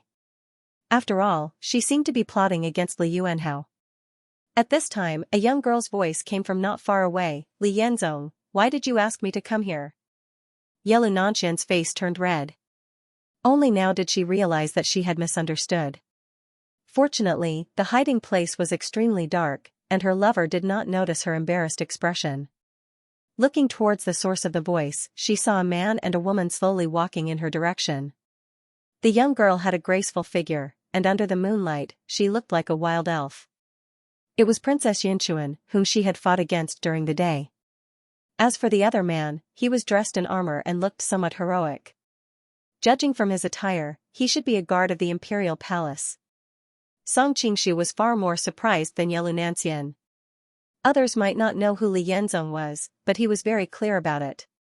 It should be said that all the people who had seen the demigods and semi-devils knew that Morongfu had disguised himself as an elite of Western Xia's first hall, and the alias he used was Li Yanzong. During the change in Sichuan, Morongfu's conspiracy was known to the world, but he suddenly disappeared without a trace. No one could find him. Now, it seemed that he had concealed his identity and disguised himself as Li Yanzong, hiding in Western Xia. Why did Morongfu ask Princess Yinchuan to meet in the Imperial Garden at midnight? Song Qingshu's heart was full of curiosity. After all, he used to complain that Morongfu in the original work was too stupid. He had been lurking in the Xisha country for so long, but he didn't get to know Morongfu first. At the very least, he should have been familiar with Morongfu. In the end, he had to participate in the audition for the Xisha country's groom, and Princess Yinchuan was chosen by Su Zhu. Now that this was a living world, he naturally did not think that these participants were stupid. Judging from the tone of the two people, they should be quite familiar with each other. Moreover, they met in the Imperial Garden at midnight. Could it be that they were having a private meeting? At this time, Li Yenzong stepped forward and answered, "This time, I came out because I have admired you for a long time, so I came to express my feelings." Song Qingshu almost laughed out loud. Morong Fu was a famous handsome man in the pugilistic world, and he was the target of many girls' dreams. However, his method of picking up girls was a little too clumsy. There was no foreplay, and he didn't deliberately create an atmosphere. It would be strange if his blunt confession had any effect. However, when Song Qingshu thought about how Morong Fu had devoted his life to restoring his country, it wasn't surprising that he wasn't good at these kinds of things. At the same time, he couldn't help but feel a deep sympathy for Wang Yuyan. That girl could be considered to be deeply in love with her cousin. Unfortunately, Morong Fu had never taken her seriously, and now he was actively pursuing another woman. Wait, Li Qinglu and Wang Yuyan should be sisters. One was Li Qiushui's granddaughter, and the other was his maternal granddaughter. Were they going to put on a show of sisters fighting over a man? Fortunately, the plot did not develop as he imagined. Li Qinglu frowned and said coldly, "You said you have something important to tell me, but you called me here to say these boring things?" Li Yenzong, this matter was not important enough. Yelu Nanxian, she suddenly liked this Princess Yinchuan. Although they had fought a few days ago, she was quite envious of Princess Yinchuan's courage to love and hate. Song Qingshu, on the other hand, felt awkward for Morong Fu. Princess Yinchuan was so merciless, how could he put his face? Perhaps she realized that she was being too direct, so Li Qinglu thought about it and added a few words. "My future lover should be a peerless hero. He can use his pen to bring peace to the world, and he can use his martial arts to bring peace to the world. Generally, you might be considered outstanding in Class 1 Hall, but you are still far from the standard I have in mind. Li Yenzong, it's better if you don't explain. The more you explain, the more it hurts." Yelu Nanxian, who was hiding behind the fake mountain, covered her mouth and giggled. She quietly poked her lover beside her. "This Li Yenzong sure is pitiful." Song Qingshu had a strange expression on his face, especially after knowing Li Yenzong's identity. He clearly had a beautiful cousin who loved him to the core, but he didn't cherish her. Instead, he went after another woman who had no feelings for him. But then again, he probably didn't go after Li Qinglu out of love. It was most likely because of her background. Wang Yuyan's family could play a negligible role in the restoration of Yan Kingdom. Yelu Nanxian rolled her eyes and added, "I think it's hard for this Princess Yinchuan to find someone she likes in the world. The only one who fits her criteria is probably you." Song Qingshu nodded seriously. "Although they say that beauty is in the eye of the beholder, your words are quite objective." Yelu Nanxian couldn't help but spit. "How shameless." At this moment, Li Yenzong spoke again. "Your answer is actually within my expectations. It's just that I don't want to give up. I need to confirm it again." Li Qinglu heard the hidden meaning in his words and couldn't help but ask, "What do you mean?" "It's nothing." Li Yenzong smiled, looking a little mysterious. Li Qinglu sensed something was wrong, but she couldn't figure it out. Just as she was about to leave, he took a step to the side and blocked her way. "What do you want?" Li Qinglu asked angrily. Li Yenzong shrugged. "Nothing much, I just feel that the moon is very beautiful tonight. I want to invite your highness to stay and admire the moon with us." Song Qingshu looked up at the sky. All he saw were dark clouds and he couldn't see the moon's shadow. He couldn't help but guess. From the looks of it, Morong Fu wasn't planning to use force, was he? Actually, although Morong Fu's forceful words were despicable, he could be considered an ambitious and ruthless person. Song Qingshu pondered for a while and felt that with Morong Fu's overcautious temperament, it was unlikely that he would do something so resolute. Li Qinglu's face finally darkened. "Li Yenzong, do you know what you're doing?" Li Yenzong smiled. "Of course I do." Li Qinglu snorted coldly. "Do you know what you're doing today? Tomorrow, I'll report to His Majesty and you'll be thrown into Class 1 Hall's prison." "That's true under normal circumstances." Li Yenzong's tone suddenly became very contemplative. "But whether His Majesty will still be here tomorrow is a problem." "What do you mean?" Li Qinglu was alarmed. Li Yenzong didn't answer. Suddenly, a fire rose into the sky from somewhere in the distance. Faint cries of battle could be heard. Li Qinglu's expression finally changed. Assassins. She hurriedly planned to return. Class 1 Hall under her command was usually in charge of the palace's defense. Now that she left, they were like a dragon without a leader. She must immediately return to her position and mobilize the experts of Class 1 Hall to face the enemy. But just as she moved, Li Yanzong once again blocked her way. Now that things had reached this point, how could she not understand his intentions? Her expression turned cold. So you also participated in the rebellion? Song Qingshu also noticed the fire in the distance. His expression suddenly changed. He said to Xianxia, "That's your room, Li Yuanhao is still unconscious there." It was no wonder that his expression changed. After all, his plan was to stay by Li Yuanhao's side and familiarize himself with him.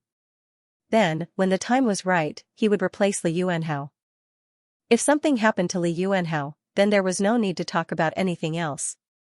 At this time, Li Qinglu had already exchanged blows with Morongfu. No matter how weak Morongfu was, he was still a character on par with North Xiaofeng. His time transposition and 100 schools of martial arts were more than enough to deal with a little girl. After all, Li Qinglu was young. She was younger than Morongfu by more than 10 years, which meant that she had less than 10 years of kung fu. Naturally, she was at a disadvantage in this aspect. However, with her wave-like subtle steps and her exquisite kung fu of the Xiaoyao sect, she was not at a disadvantage in the fight. "Let's go see Li Yuanhao first." Song Qingshu put his arm around Yelu Nanshan's waist and was about to take her away when his expression changed and he stopped. "What's wrong?" Yelu Nanshan was puzzled. "Shu, someone's coming." Song Qingshu made a shushing gesture. At this time, a cold voice came from the night sky, "Li Yanzong, how dare you?" Following that, a woman in white slowly flew down from midair. Her figure was slender and graceful, her dress fluttering in the wind like a fairy. She wore the same veil as Li Qinglu. It was Li Qiushui whom he had seen before. Beside her was an old man with white hair, he had a sage-like demeanor. It was star constellation old monster Ding Chuanqiu. In fact, according to age and seniority, Ding Chuanqiu was Li Qiushui's junior. However, when the two of them stood together, it was like a grandfather with his granddaughter. One couldn't help but admire Li Qiushui's cultivation method. Seeing Li Qiushui's arrival, Li Yanzong's expression changed. He immediately stopped and saluted, "Greetings, old consort." Li Qiushui snorted, "You still have this old consort in your eyes?" Li Yanzong said in a low voice, "Everyone has their own master, I hope old consort can forgive me. I want to see who your master is." Li Qiushui didn't move, but her sleeve swayed slightly. Li Yanzong's expression changed. He stretched out his hand and pressed down on the empty space on his right. He twisted his wrist a few times and then pushed to the side. A nearby rock was instantly shattered. This was Li Qiushui's ultimate skill, the white rainbow palm force. It was silent and the fist force was not straight, but curved, making it impossible to defend against. Li Qiushui's expression turned grave when he saw the other party neutralize his palm energy. "I was wondering who it was. So it's the Morong clan's revolving star passage technique. Are you Morong Bo or Morong Fu?" Having his identity exposed, Li Yanzong's complexion also changed. However, before he could reply, he heard Li Qiushui continue, "Your revolving star passage technique hasn't reached the pinnacle yet, so it shouldn't be Morong Fu. It seems like it's that brat Morong Fu. I heard that you couldn't stay in the southern Song dynasty anymore, so you came to our western Xia to stir up trouble. As expected, you're not a peaceful person." Now, Li Yanzong had nothing to hide. He pulled off the beard and hair on his face and revealed his original face. Old princess really has a keen eye. He originally wanted to show his original face to make Li Qinglu look at him in a different light. After all, no matter what, he was also a famous handsome man in the martial arts world. Unfortunately, Li Qinglu didn't even look at him, which hurt him quite a lot. Old princess's divine power is unparalleled. I won't embarrass myself in front of old princess. Goodbye. Calculating the time, he had completed the task of entangling Li Qinglu and others. Although he was conceited, he didn't dare to fight with the unfathomable old princess. Want to leave? It's not that easy. Li Qinglu was angry and was about to stop him, but she was stopped by Li Qiushui. Don't waste time with him. Saving the emperor is more important. Li Qiushui pulled her and flew in the direction of the palace where the fire was rising. At the same time, she said, Xiao Ding, I leave Li Yanzong to you. Not far away, Song. Qingshu was dumbfounded. Who was Xiao Ding? When he saw Ding Chuanqiu chasing Murongfu excitedly, he realized that the white-haired old monster Ding was Xiao Ding in Li Qiushui's words. Let's go. Song Qingshu was naturally not interested in watching the battle between Ding Chuanqiu and Murongfu. Just now, he had wanted to rush to the palace where Li Yuanhao was. Unfortunately, Li Qiushui and Ding Chuanqiu suddenly came. In order not to expose his trace, he had to continue to hide. Now that they had all left, he naturally didn't hide anymore. Following behind Li Qiushui and Li Qinglu, not long after, a group of people suddenly rushed towards them. Behind them was a group of soldiers chasing them, and in front of them were several guards protecting a person who was escaping. The person in the lead was Li Yuanhao, however, the emperor who usually walked with majestic gait was now a bit miserable. His clothes were tattered and there were scars everywhere. It was obvious that he had experienced a fierce battle. However, what was more eye-catching was his nose. It should be said that his nose used to be. At this time, he was holding a piece of cloth to cover his face. Even so, blood kept flowing out and flowed all over his hands and dragon robe. It was obvious that his nose had been cut off by a knife. Your Majesty! Li Qiushui exclaimed. Her figure flashed and she used wave-like subtle steps to rush over. She raised her sleeves. No one knew how she did it, but the dozen or so soldiers chasing behind fell to the ground and died. Old princess. Recognizing Li Qiushui and Li Qinglu, Li Yuanhao finally let out a sigh of relief and fell to the ground. Your Majesty, what happened? Li Qiushui's expression was grave. Although she was also scheming against Li Yuanhao, the current situation was clearly far beyond her expectations. The crown prince brought a group of people to kill their way into the imperial palace. They slashed at me when they saw me. I don't know where the imperial guards in the imperial palace went. I could only run for my life in the direction of the inner palace. Li Yuanhao had just been drugged by Rouge drunk and was in a state of sweet dreams. In the end, when Brother Ning came in and saw him, he slashed at him without any explanation. However, Li Yuanhao was usually very powerful. Crown Prince Brother Ning was a bit afraid for a moment. He had originally prepared to cut off his head, but the knife had gone astray and only cut off his nose. Li Yuanhao woke up from the pain. When he saw the murderous crown prince standing in front of him with a knife, he, who had fought through mountains of corpses and seas of blood, kicked the other away. He endured the pain and ran out. In the end, he came here under the protection of a few loyal guards. Brother Ning actually killed his father. He really is cruel and unscrupulous. Li Qiushui swore a few times and hurriedly tried to stop Li Yuanhao's bleeding. But his wound was too large. Adding on the fact that he had run all the way, how could he stop the bleeding? His body grew colder and colder, his vision gradually blurring. Feeling the essence of his life slowly flowing away, Li Yuanhao, who had survived the battlefield, knew that he wouldn't be able to make it this time. He had an ambitious personality and hurriedly stopped the other from stopping the bleeding. He said weakly, pass the decree. After we die, pass the throne to. Hearing his words, the surrounding people were all shocked. They all had their own thoughts and complicated expressions. As soon as these words were said, everyone present was shocked, including Li Qiushui. She had always been scheming to let her son Li Qianshun inherit the throne, and for this, she did not hesitate to disguise the technique of intercourse as a cultivation technique and imparted it to Li Yuanhao, causing him to unknowingly die. If Li Yuanhao really intended to pass the throne to Li Qianshun, why would she take such a big risk? The others were also confused. Although the crown prince was unfilial and would never pass the throne to him, there was still Prince Li Longzhua. They were both sons of the emperor. Why would he pass the throne to his younger brother? Do you know why I passed the throne to him? Li Yuanhao asked again, perhaps seeing Li Qiushui's confusion. Li Qiushui smiled bitterly. Your Majesty's foresight is not something an ordinary person can fathom. She was thinking that even if Li Yuanhao passed the throne to Li Longzhua, she would have pretended to be passing the throne to Li Qianxia. There were people on her side. Who would leak it? As for the emperor's guards, she could just kill them and push the blame to the crown prince's party. Could it be that Li Yuanhao predicted that I would do this and simply went with the flow? Unexpectedly, Li Yuanhao's eyes revealed the light of hatred. Today's matter is too strange. There must be something hidden behind it. Brother Ning, that silly man, definitely doesn't have the ability to break into the imperial palace without a sound.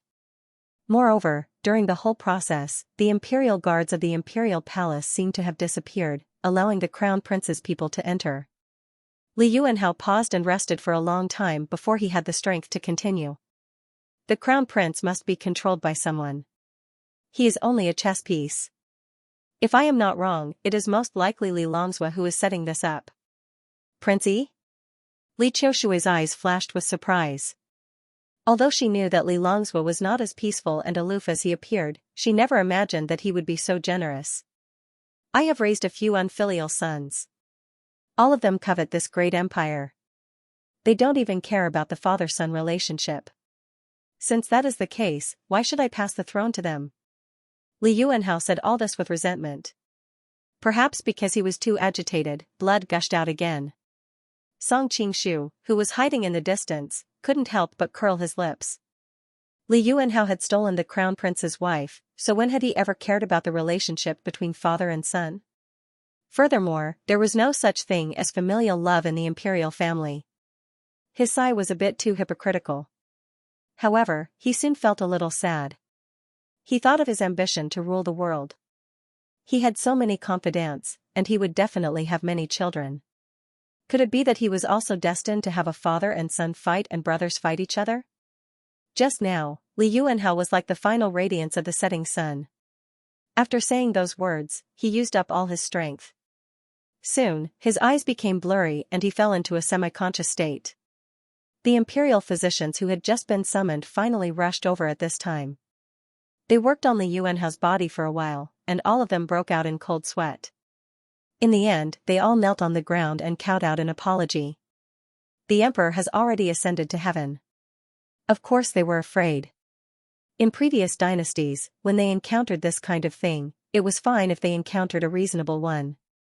But if they encountered an unreasonable one, they would directly blame the emperor's death on the imperial physicians and would often have them buried with him. Fortunately, at this time, Li Qiushui was happy that her son had obtained the throne and did not make things difficult for them. She directly ordered her subordinates to collect Li Yuanhao's body and then summoned her imperial brother Li Qianxia and several other important officials to enter the palace. She understood the principle that a long night brings many dreams. She wanted to settle this matter tonight. When tomorrow came to court, she would have her son sit in the throne room to receive congratulations from all sides. At that time, even if there were any Wangya with ill intentions, they would not be able to stir up any waves. Song de Ji, what do we do now? Yelu Nanxian, who was hiding in the shadows and seeing everything, couldn't help but ask. Speaking of which, she should have been in Li Yuanhao's room just now. Something like regicide had happened tonight. If it was investigated in the future, she would definitely not be able to escape. Wait, Song Qingshu paused, looking outside the imperial city. Li Qianxia will most likely not ascend the throne so smoothly. Speaking of the crown prince who had just chopped off Li Yuanhao's nose, he was both afraid and excited. When the other fled in panic, he did not personally chase after him, only sending some subordinates. After all, the imperial palace was not his territory, it was better to be careful. Even if Hua Tuo was alive, he would not be able to cure such a serious injury. Li Yuanhao would undoubtedly die. Thinking that he was about to ascend the throne, Crown Prince Ning Ji's nervousness was quickly replaced by excitement. Worried that something might happen if he stayed in the imperial palace, he quickly fled back to the crown prince's residence. Mr. Qin, I did it. I am the emperor, you are the prime minister. Hearing the servant report that Qianxia was waiting in the study, Ning Ji ran over excitedly. But his voice stopped abruptly because he saw that there was someone beside Qianxia who should not be there. Second brother, what are you doing here? The joy on Ning Ji's face instantly froze.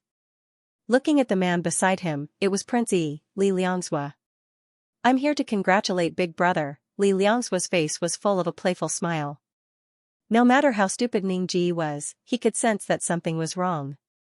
This time, the eclipse purge was such a big event. Why would a direct competitor appear in his core territory? Without waiting for the other party to answer, Ningji turned around and left, only to find that the door had been locked from the outside. Ningji's expression changed drastically. He glared at Xianxia fiercely. Why did you betray me? Xianxia smiled slightly. I was never one of the crown prince's men, how could I betray him? A hint of confusion flashed in Ningji's eyes. I don't understand, your sister is considered my aunt, we have such a close relationship, why did you choose to rely on Li Liangzuo? Xianxia replied calmly, a fine bird chooses a good tree to nest in. I only chose a wise ruler, and Princey is better than the reckless and imprudent crown prince in every aspect.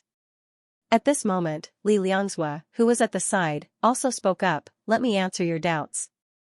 There is another reason why Mr. Qin chose me, that is, the moment I saw his niece, I was shocked by her beauty and swore that I would not marry anyone else but her. Although the Qin family and the Mu family were related by marriage, deep down in your hearts, you only treated the Qin family as slaves. Now that the daughter of the Qin family has the potential to become the empress, how do you think they will choose? Ningji thought hard for a long time about who the niece he mentioned was.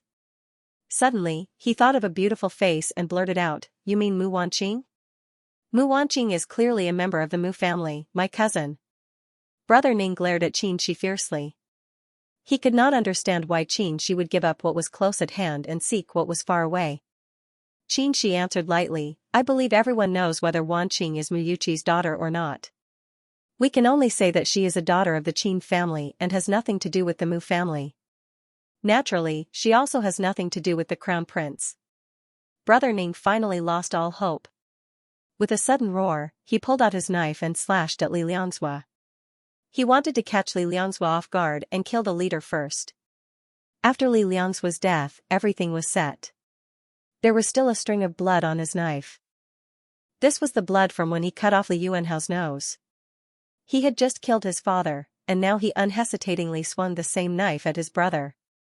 It was clear how tragic the internal strife of the imperial family was. Looking at the curved knife coming at him, Li Liangzuo had a mocking expression. He slowly raised his fist and lightly pushed forward. Brother Ning saw that he did not take out a weapon to block and was delighted. He thought, I'll cut off your hand. Just as he was about to meet the knife, he suddenly felt as if he had been hit by a galloping horse. His entire body felt like it was falling apart, and he could not take another step forward. Lowering his head to look at his chest in disbelief, Brother Ning realized that there was a fist-sized hole in his chest that had sunk in. He wanted to speak, but all his limbs and bones were in excruciating pain. He could not even move his tongue.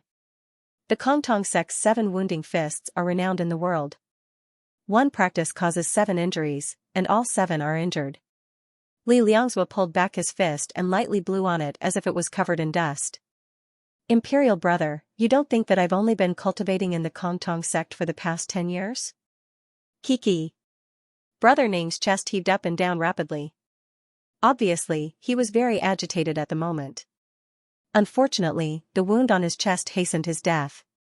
He let out some meaningless notes from his throat and finally fell to the ground, dead. When he died, his eyes were wide open. He was filled with unwillingness. He had clearly been one step away from the throne, just one step. Looking at Brother Ning's expression on the ground, Li Liangzuo's face revealed a mocking expression. Yo, you still haven't died in peace.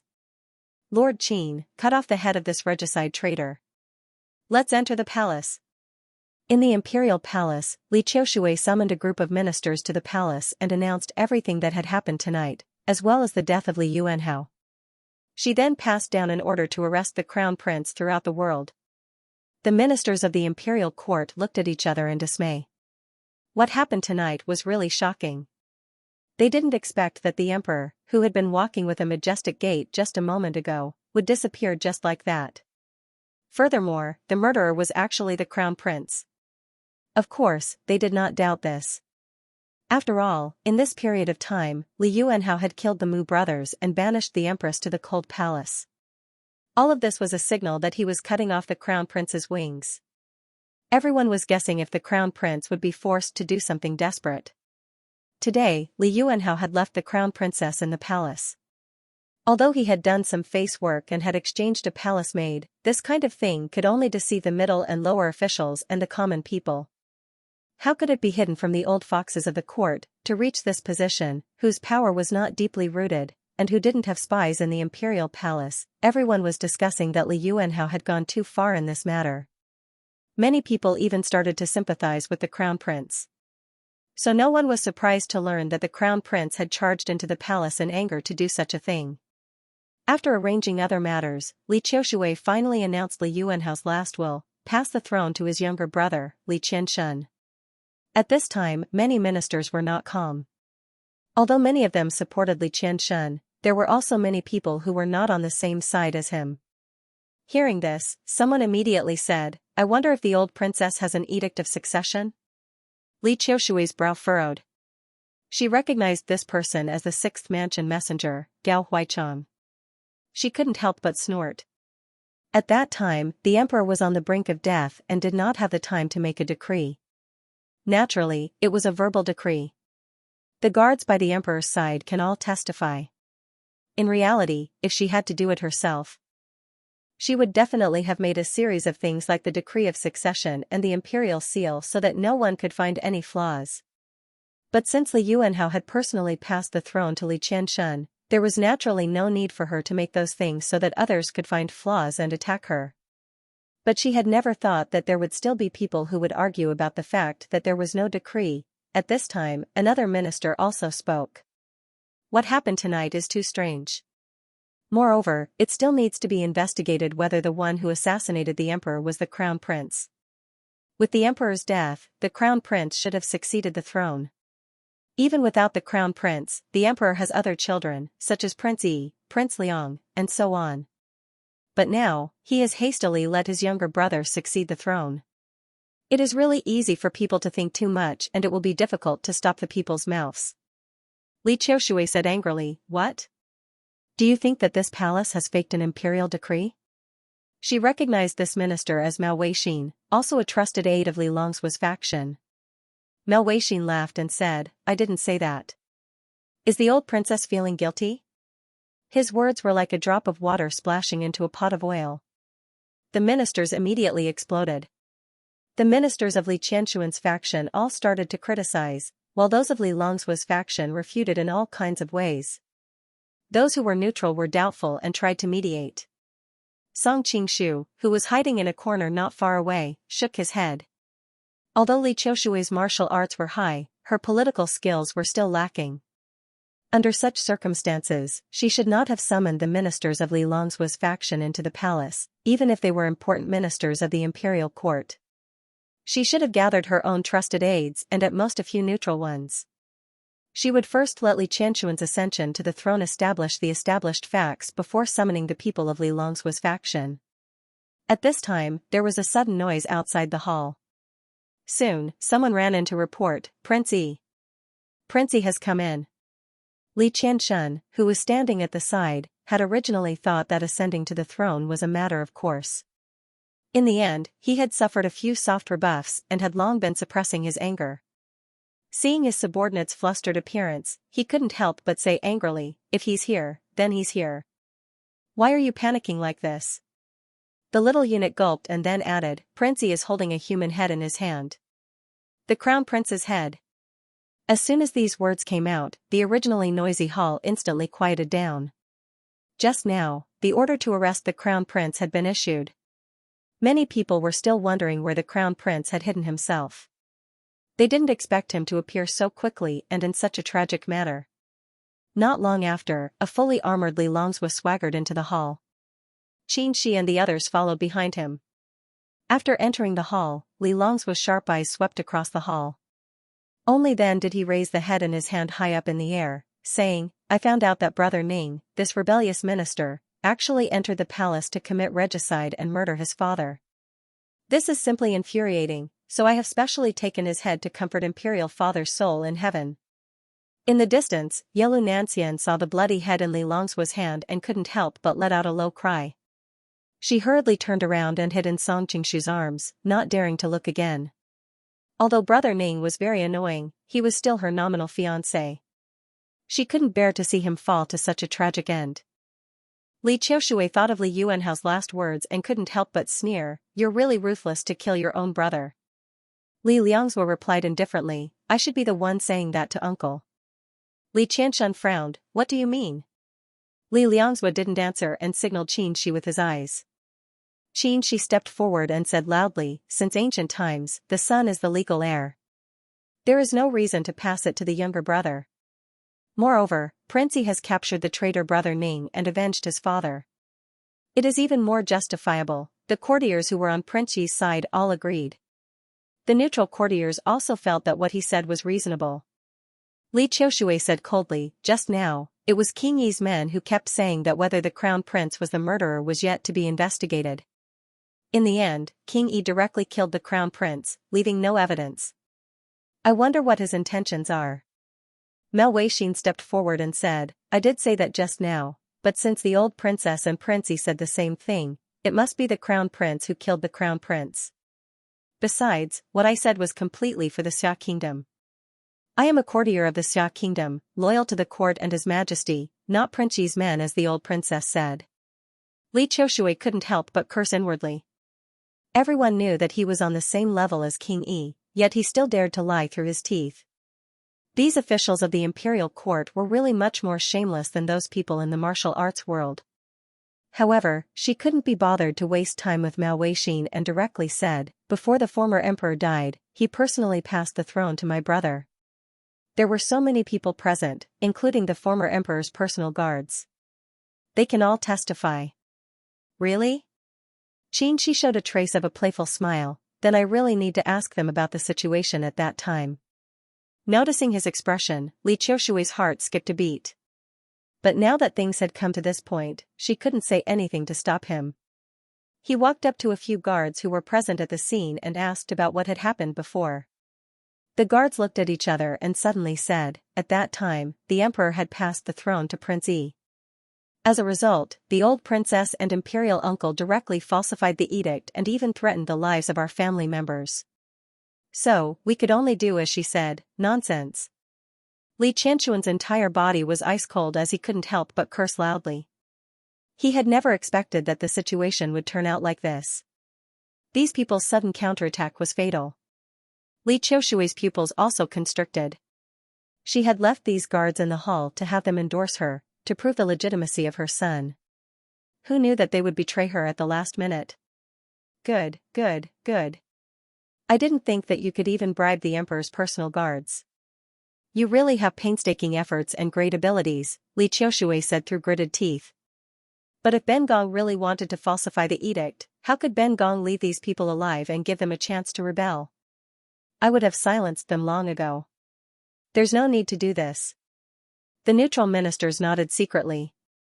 Old princess's words were reasonable.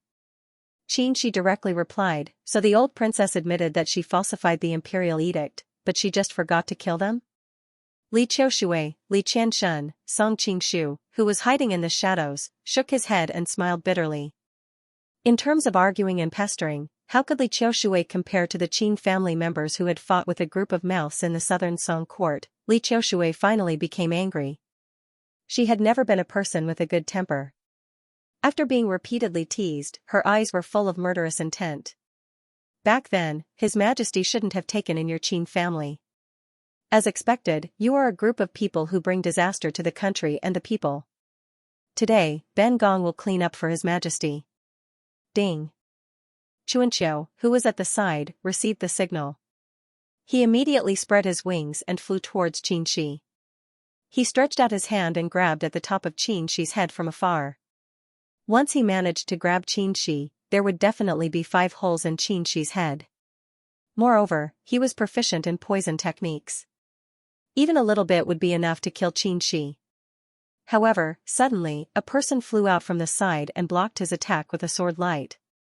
Ding Chuanqiu took a closer look and realized that it was Li Yanzong, who had fought with him before. He could not help but laugh in anger.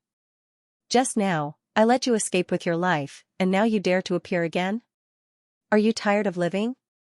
Li Yanzong laughed coldly and said, "Old monster Ding, I just didn't want to lower myself to your level. Do you really think that I am afraid of you? Ding Chuanqiu put on a fake smile and said, good, good, good. Let me experience your shifting stars and see if you can use my great art of transposition. As soon as he finished speaking, he waved his goose feather fan and attacked. Li Yanzong was already prepared and directly swung his sword to meet the attack. The two of them instantly fought. Seeing that they could not determine the victor within a short period of time, Li Qiushui said to the Class 1 Hall elites beside her, someone, King Yi is rebelling. Take him down. However, the Class 1 Hall elites looked at each other and no one made the first move. Duan Yanqing, who was the leader, had his eyes half closed as if he was asleep. Li Qiushui's heart sank. Duan Yanqing, what is the meaning of this? Duan Yanqing opened his eyes and replied calmly, Class 1 Hall has always been loyal to His Majesty.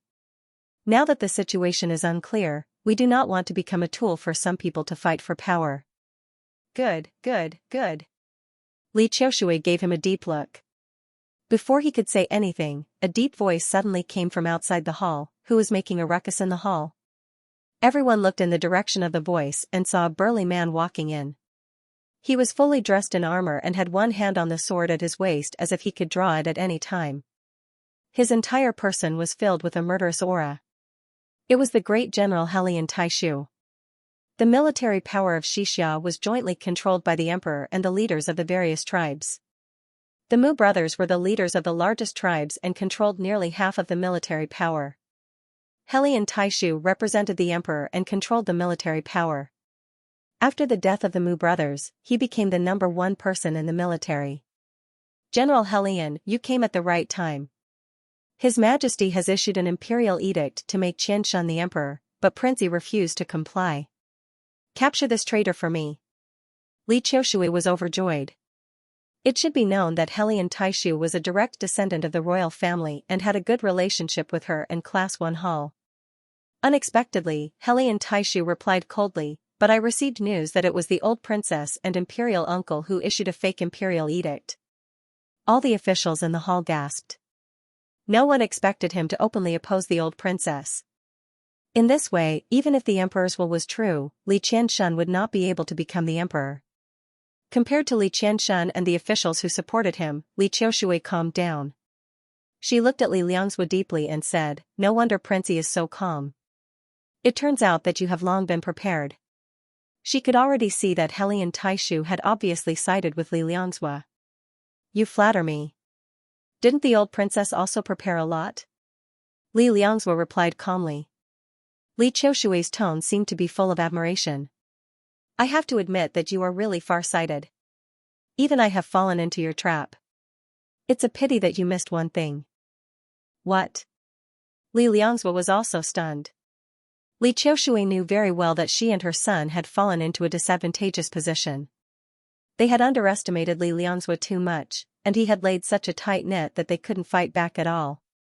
Now the only way to turn defeat into victory was to use absolute force to capture the leader.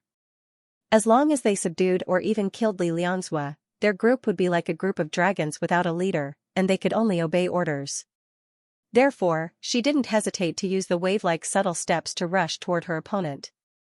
Just look at Duan Yu, who didn't know any martial arts before, relied on the exquisite wave-like subtle steps to survive in the dangerous Jianghu, and turned misfortunes into blessings countless times. Wave-like subtle steps was Li Qiushui's special skill. She had been immersed in this skill for decades, and her mastery of it was incomparable to Duan Yu's. She instantly turned into a white shadow and rushed toward Li Liangzhua. In fact, there were many guards around Li Liangzhua. Seeing that something was wrong, they hurriedly took out their swords to intercept the white shadow. Unfortunately, the white shadow was like a wisp of smoke. Even if they cut it, it was like cutting the air, and they couldn't stop her at all. They could only watch her rush to Li Liangzhua. Seeing that she was about to touch him, Li Qiushui finally smiled, but suddenly there was a sound of something breaking through the air beside her. She originally wanted to seize the time to subdue Li Liangzhua even if she was injured. Unfortunately, when she looked to the side, she found that it was a few faintly discernible thin ice pieces. She couldn't help but be scared out of her wits. After fighting with Heaven Mountain Tonglao for a lifetime, how could she not recognize the killer move of her archenemy? She dared to use her profound cultivation to resist other attacks, but she didn't dare to take the life-death note. Once hit by the life-death note, it would be a living hell, and her life and death would be in the opponent's control. Li Qiushui shuddered at the thought of being controlled by Heaven Mountain Tonglao. She would rather die than accept it. Therefore, without hesitation, she gave up the idea of attacking Li Liangzhua. She waved her sleeves and swept the life-death notes aside. Then, she got ready to deal with the storm-like attacks from Heavenly Mountain Tonglao. Right at this moment, a sense of danger suddenly arose in her heart, and she hurriedly executed the subtle rippling steps to dodge to the side. Unfortunately, she was still a step too late, and her back still suffered a heavy blow. She felt a sweetness in her throat as a mouthful of blood gushed out, instantly drenching the white silk in front of her. She used the water-treading subtle steps to increase the distance between them. She suddenly turned around and saw Li Liangzhua looking at her with a faint smile. She couldn't help but say hatefully, 7 wounding fists. Good, good, good. I actually forgot that you're still studying in the Kongtong sect. Learning Dao is fake, learning martial arts is real. Li Liangzhua smiled faintly. I've long heard that Taifei's martial arts are unfathomable. Seeing it today, it's just so. You. Provoked by him, Li Qiushui felt her blood boil again. She thought that if it wasn't for the fact that all her attention was on guarding against eldest senior sister, she wouldn't have been taken advantage of by him. Mistress, are you all right? Seeing that Li Qiushui was injured, Ding Chuanqiu couldn't care less about fighting with Li Yenzong anymore. She quickly ran to her side, but when she saw the bloodstains on Li Qiushui's body, her heart sank. Imperial Grandmother. Li Qinglu also cried out in alarm, quickly flying to her side to protect her, worried that someone would take the opportunity to attack her. Little slut, I didn't think you'd be regressing the more you live, being injured to this extent by a junior. At this time an old voice came from the entrance of the hall. The voice was filled with uncontrollable joy. Everyone's expression changed slightly. This voice came from afar, shaking the entire hall. Most importantly, everyone's emotions were completely controlled by her laughter, as if they wanted to dance along with her laughter. The ministers who didn't know martial arts were puzzled, but they weren't shocked. On the other hand, those who knew martial arts immediately realized that this was an effect that could only be achieved by someone with profound internal energy. Hearing that old voice, Song Qingshu, who was hiding in the shadows, had a strange expression on his face. This little loli came out to scare people again. She had such a beautiful milky voice, but she purposely pretended to have such an ugly old voice. Yelu Nanxian recognized this voice as well. Heavenly Mountain Maiden is here? Song Qingshu nodded and looked towards the source of the voice. The first thing that entered his eyes was still that petite and exquisite figure, but this time, she was no longer alone. Behind her stood 4 delicate and beautiful young girls. Most importantly, these 4 young girls' appearances and figures were exactly the same. The only difference was the color of their clothes. With a single glance, he could tell that they were quadruplets. Song Qingshu's heart skipped a beat. These are the 4 maids of Spirit Vulture Palace? They were called maids, but in reality, they were Heavenly Mountain Maiden's trusted subordinates.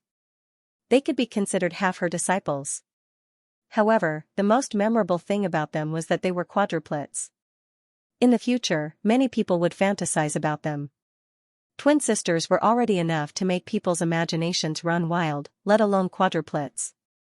That was why many people in the future were envious of Shuju's situation.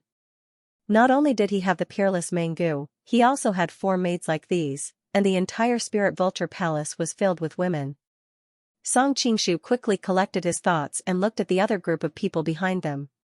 He saw that there were men and women, some handsome and some ugly, some monks, some Taoist priests, some with long sleeves fluttering in the wind, some with short clothes, some with long beards fluttering in the wind, and some with tall hair buns. Most of their clothes were strangely shaped, very different from the people of the Central Plains. More than half of them were holding weapons, and most of the weapons were also strangely shaped. He could not tell what they were. They should be the island masters and cave masters of the 36 islands and 72 caves. This time, Spirit Vulture Palace had come out in full force. Heavenly Mountain Maiden not only came down the mountain in person, but also summoned the island masters and cave masters under her control. They really wanted to finish this battle in one fell swoop. Song Qingshu thought it was normal. After all, Heavenly Mountain Maiden's biggest enemy was Li Qiushui.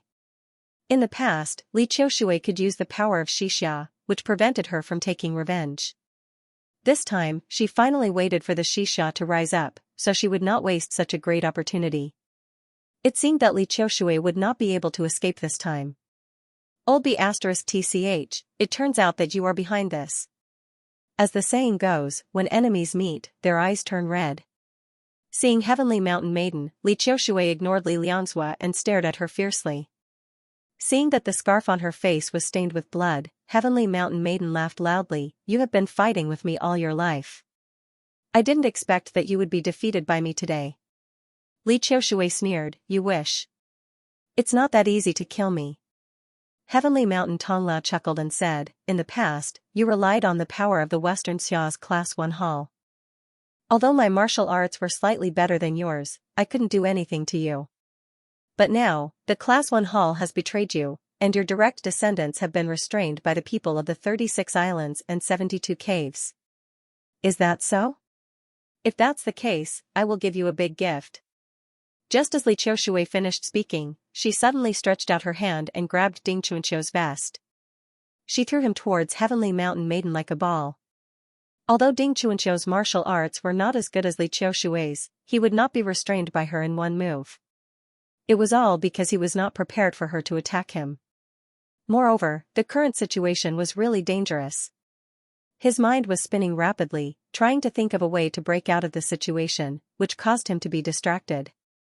Li Qiushui took the opportunity to rush out of the hall. She understood that with the addition of Heaven Mountain Tonglao and her group, the situation was hopeless. The only thing she could do was to try to escape with her life.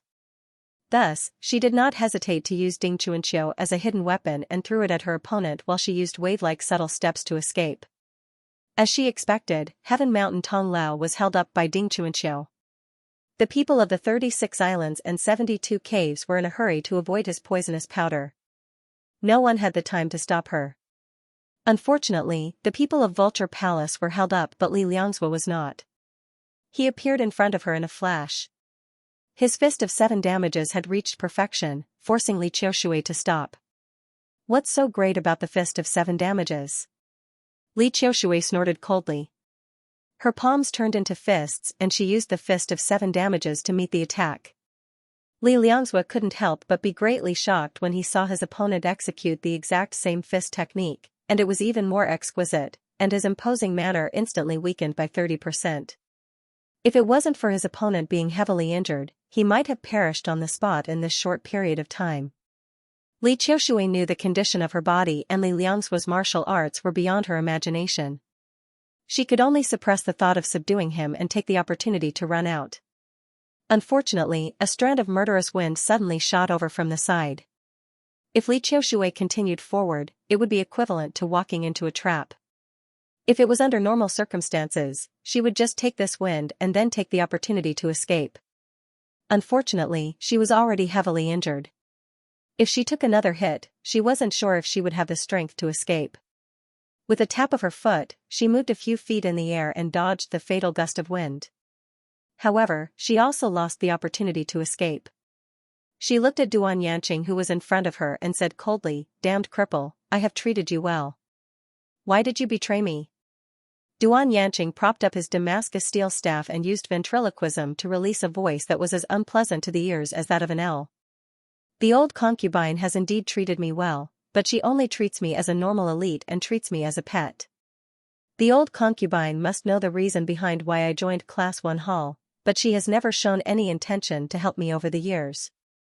Then, I can only ask for help from someone else. Li Qiushui frowned. Naturally, he knew his goal in joining Class 1 Hall. His main goal was to use Western Xia's power to help him restore his country. However, right now, Duan Jingming and Duan Jingchun had a solid foundation in Dali, and there was no way a normal person would want to offend another country for a half-cripple. He didn't expect Li Xianxia to be willing to spend so much for the throne, completely abandoning the interests of the country. Your sun finger is pretty good, but you're still far from Reverend Eating's level. You're still not good enough to stop me. Li Qiushui didn't waste any more time. Duan Yanqing's expression froze.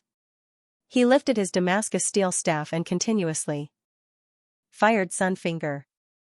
He was wary of Li Qiushui's martial arts, especially her amazing wave-like subtle steps.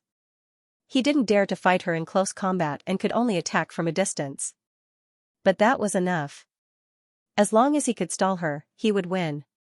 In truth, he had been in Class 1 Hall for a long time, and he had always been wary of this unfathomable old concubine. If he had a choice, he would definitely not dare to fight against her. But this time, he had betrayed her. If he didn't get rid of her today, he would definitely not be able to eat or sleep in peace. Li Qiushui used her lightness skill to easily dodge several Sun Finger attacks, but she still couldn't close the distance between them. She was a little annoyed and shouted angrily, "Go away, you stupid cripple." While speaking, she extended her hand and pressed it to the side. Duan Yanqing was stunned. "I'm here, why are you hitting the air?" Just when he was about to fire Sun Finger again, the Damascus steel staff on the ground suddenly felt a huge force coming from it. He could no longer maintain his balance and fell to the ground in a pathetic manner. At that moment, he finally realized that this was the legendary White Rainbow Palm Force. The Palm Force could turn, and it lived up to its name. In the distance, Song Qingshu nodded. Duan Yanqing could actually be considered as a first-class player in world of martial arts. The main reason why Li Qiushui could defeat him so easily even though she was heavily injured was because of her good judgment. She knew that Duan Yanqing's legs were broken, so his lower body was his weakness. That was why she didn't direct her palm force to his body, but to the staff that supported him. When he saw that Li Qiushui was about to break through the last line of defense and rush out of the hall, a sword suddenly pierced through the ground. It was Li Yanzong. He had the same thought as Duan Yanqing. He knew that he had betrayed Li Qiushui this time. If he let her escape, he might not be able to sleep peacefully for the rest of his days. Li Qiushui's heart sank. If she was at her peak, she naturally wouldn't care about him. But now, the key was that Morong Fu's family had a long history of martial arts. Even though it was difficult for his martial arts to reach the top level, he had no obvious weaknesses with his revolving star passage technique and knowledge of many schools. He wasn't like Duan Yanqing who could win quickly. If he wasted any time today, he would definitely die. Fortunately, a shout came from the side. Li Qinglu rushed out and blocked Li Yanzong. While fighting, she quickly said, "Imperial Grandmother, I'll take care of this." "Go quickly." Li Yanzong's expression changed. The sword in his hand became even sharper. Unfortunately, Li Qinglu had received Li Qiushui's teachings. Her martial arts were extremely exquisite.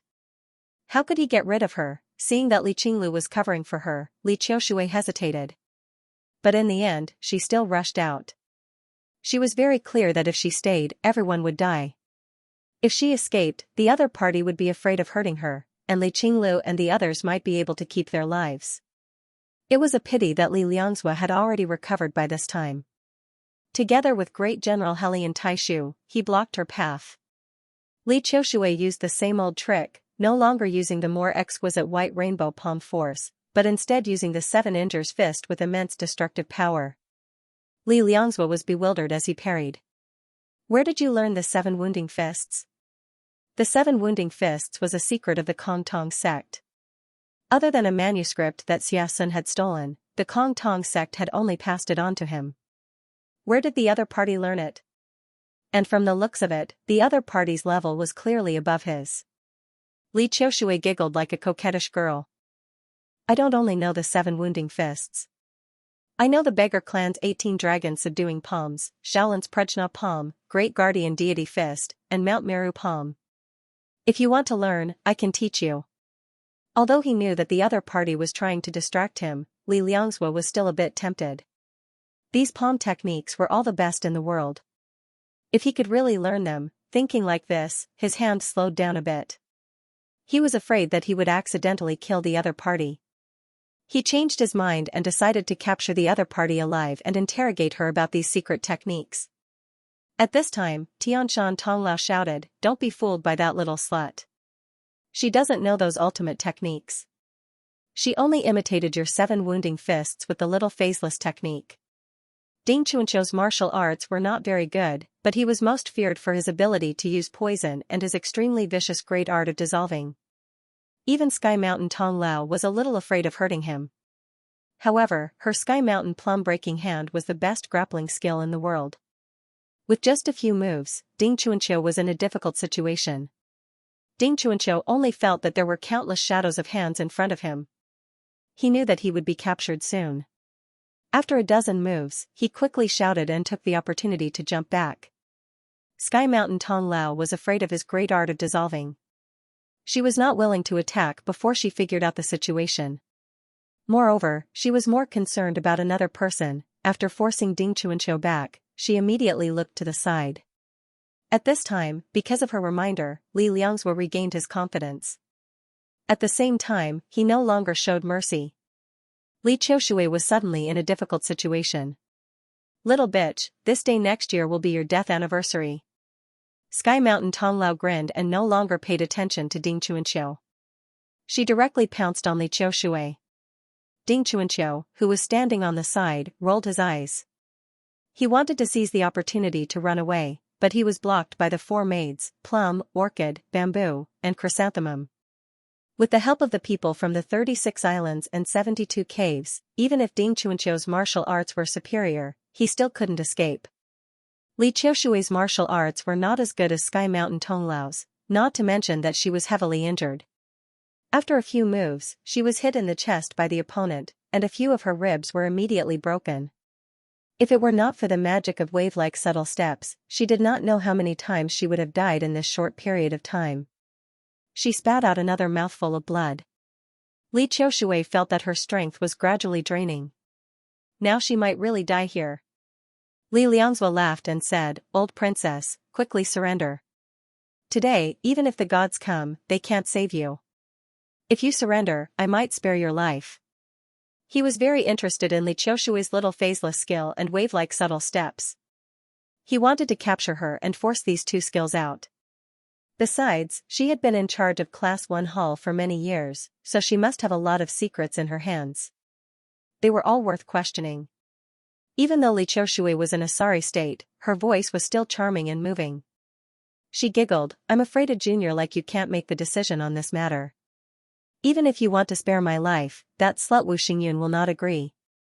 Hearing her words, Li Liangzhua's heart sank instinctively. He also knew the grudge between the two of them. Heaven Mountain Tong Lao would never let her go. Even so, when he thought about how he was about to become the emperor, but he still couldn't keep his word, he felt a little unhappy. In the distance, Song Qingshu couldn't help but admire Li Qiushui.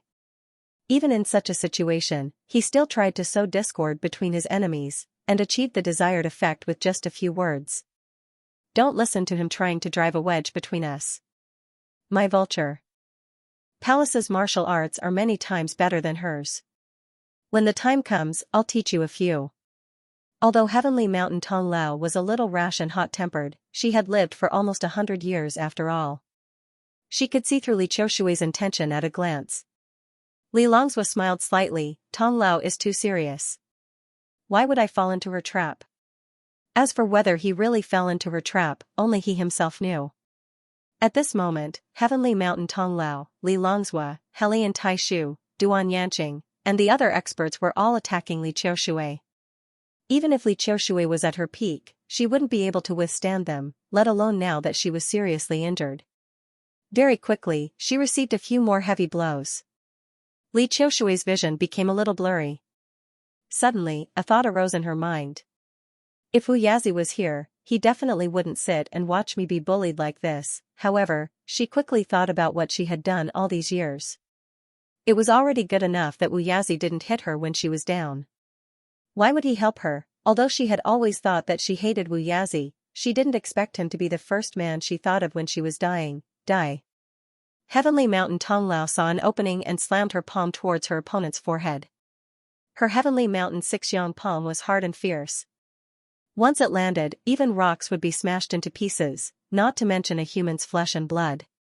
She hated Li Qiushui to the extreme, so even if she wanted to kill her, she had to use a cruel method. Didn't the other party care about her beauty the most? Then this palm would smash her head into mush, so that she would be an ugly ghost even in the netherworld. Imperial Grandmother. Li Qinglu, who was not far away, couldn't help but be furious when she saw this scene. Unfortunately, she was entangled with Li Yenzong and couldn't come over at all. As for Li Qianshun and the others, they were already under the control of Li Longzua's subordinates and were even more powerless. Looking at the other party's rapidly descending palm, Li Qiushui could only close her eyes in despair. However, after waiting for a while, the expected pain didn't come. Instead, she fell into a warm embrace. She opened her eyes and found herself in the arms of a man in a white robe. Although the other party was wearing a mask, the exposed skin showed that he was as fair as jade. In addition, his long hair fluttered in the wind, and his body was light, making him look like an immortal. At this moment, Heavenly Mountain Tonglao felt as if she was struck by lightning. She looked at the two of them with trembling fingers. Wave-like subtle steps. Junior, is that you? Li Longzua and the others were shocked when they heard this. Wu Yazi?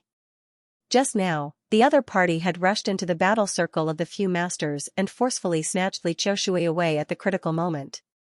Their attacks all missed. In the entire Jianghu, there were probably only a handful of people with such skills. Ding Chuanqiu, who was not far away, widened his eyes. He thought to himself, didn't I break all of Wu Yazi's meridians? Why did he suddenly appear here? However, the qinggong that the other party used just now was indeed wave-like subtle steps. Moreover, it could be seen that it couldn't be performed without decades of cultivation. Looking at the other party's immortal aura, he really looked like Wu Yazi. Moreover, Li Qiushui was his wife, and Heavenly Mountain Tonglao was his senior sister. He couldn't be mistaken. For a moment, Ding Chuanqiu even thought of seeking refuge with Heavenly Mountain Tonglao. The masked man didn't stop at all.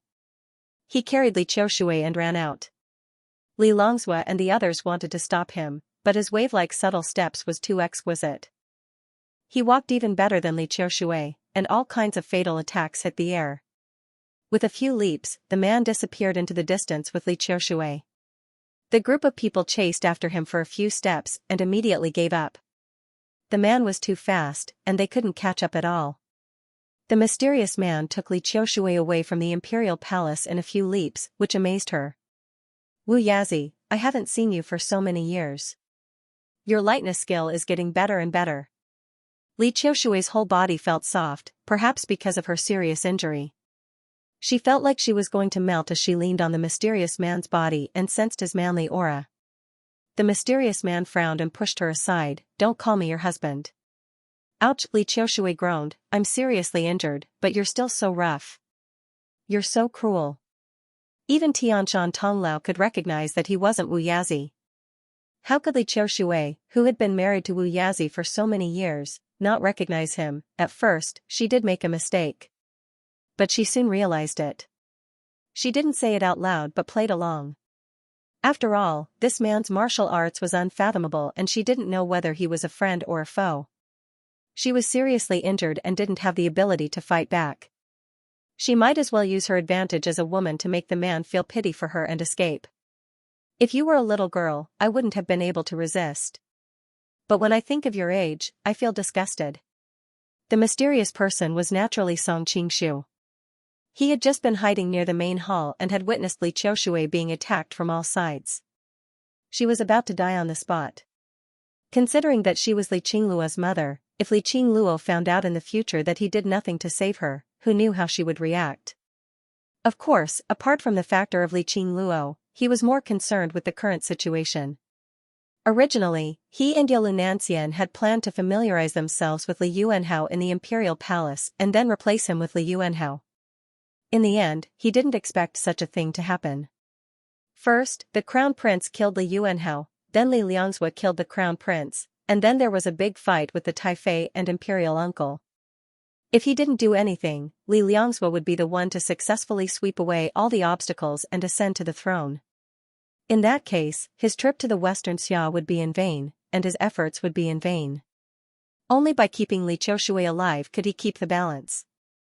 Then he would have room to play. Li Qiushui felt a little embarrassed by the other party's words. He could only bow and say, "Many thanks to benefactor for saving my life." May I know benefactor's name? I will definitely repay you in the future. There's no need to repay me. Song Qingshu waved his hand. You and I have some history. Saving you this time was just a small effort. Naturally, he would not reveal his relationship with Li Qingluo. Otherwise, how would he be able to happily act cool? He could only call her mother-in-law or auntie? Just thinking about it sent chills down his spine. Origin? Li Qiushui looked at him in surprise, wondering what kind of relationship he had with him. Just as he was thinking, he suddenly felt his blood boil, and he couldn't help but vomit blood again. Song Qingshu frowned. Your injuries are too severe. Sit down quickly. I'll treat your injuries. Li Qiushui nodded and sat cross-legged on the ground to heal her injuries. Song Qingshu directly pressed on the major acupuncture point on her back, and a strong stream of inner force flowed into her to heal her injuries. There were several wounds on her body. There were from Heaven Mountain Maiden, Li Liangzhua, Duan Yanqing, Helian Taishu, and others. Of course, the most severe was Li Liangzhua's 7-wounding fist. If it weren't for Li Qiushui's profound inner force, that earth-shattering 7-wounding fist would have broken her meridians and killed her on the spot. Feeling the strong inner force coming from her back, Li Qiushui was secretly shocked. This person's inner force was unfathomable.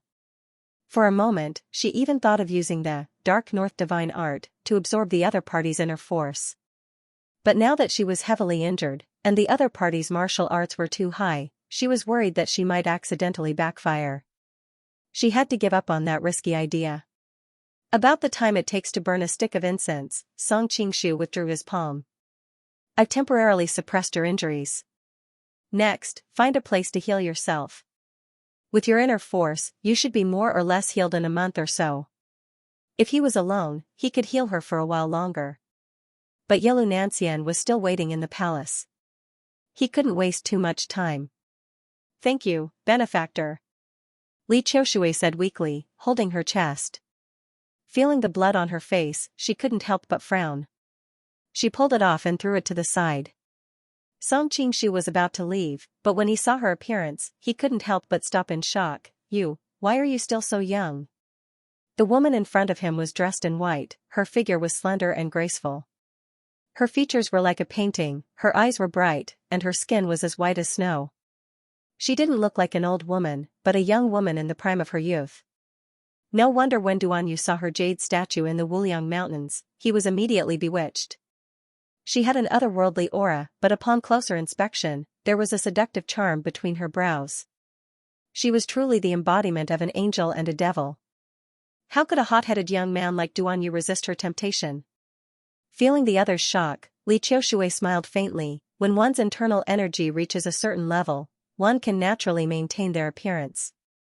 Adding to the fact that our Xiaoyao sect's martial arts are good at maintaining one's youth, I look much younger than others. Song Qingshu hadn't been in this wuxiao world for a long time. Although he had guessed from the examples of Zhu Yuyan and the others that internal energy was a great help in maintaining one's appearance, he hadn't experienced it himself.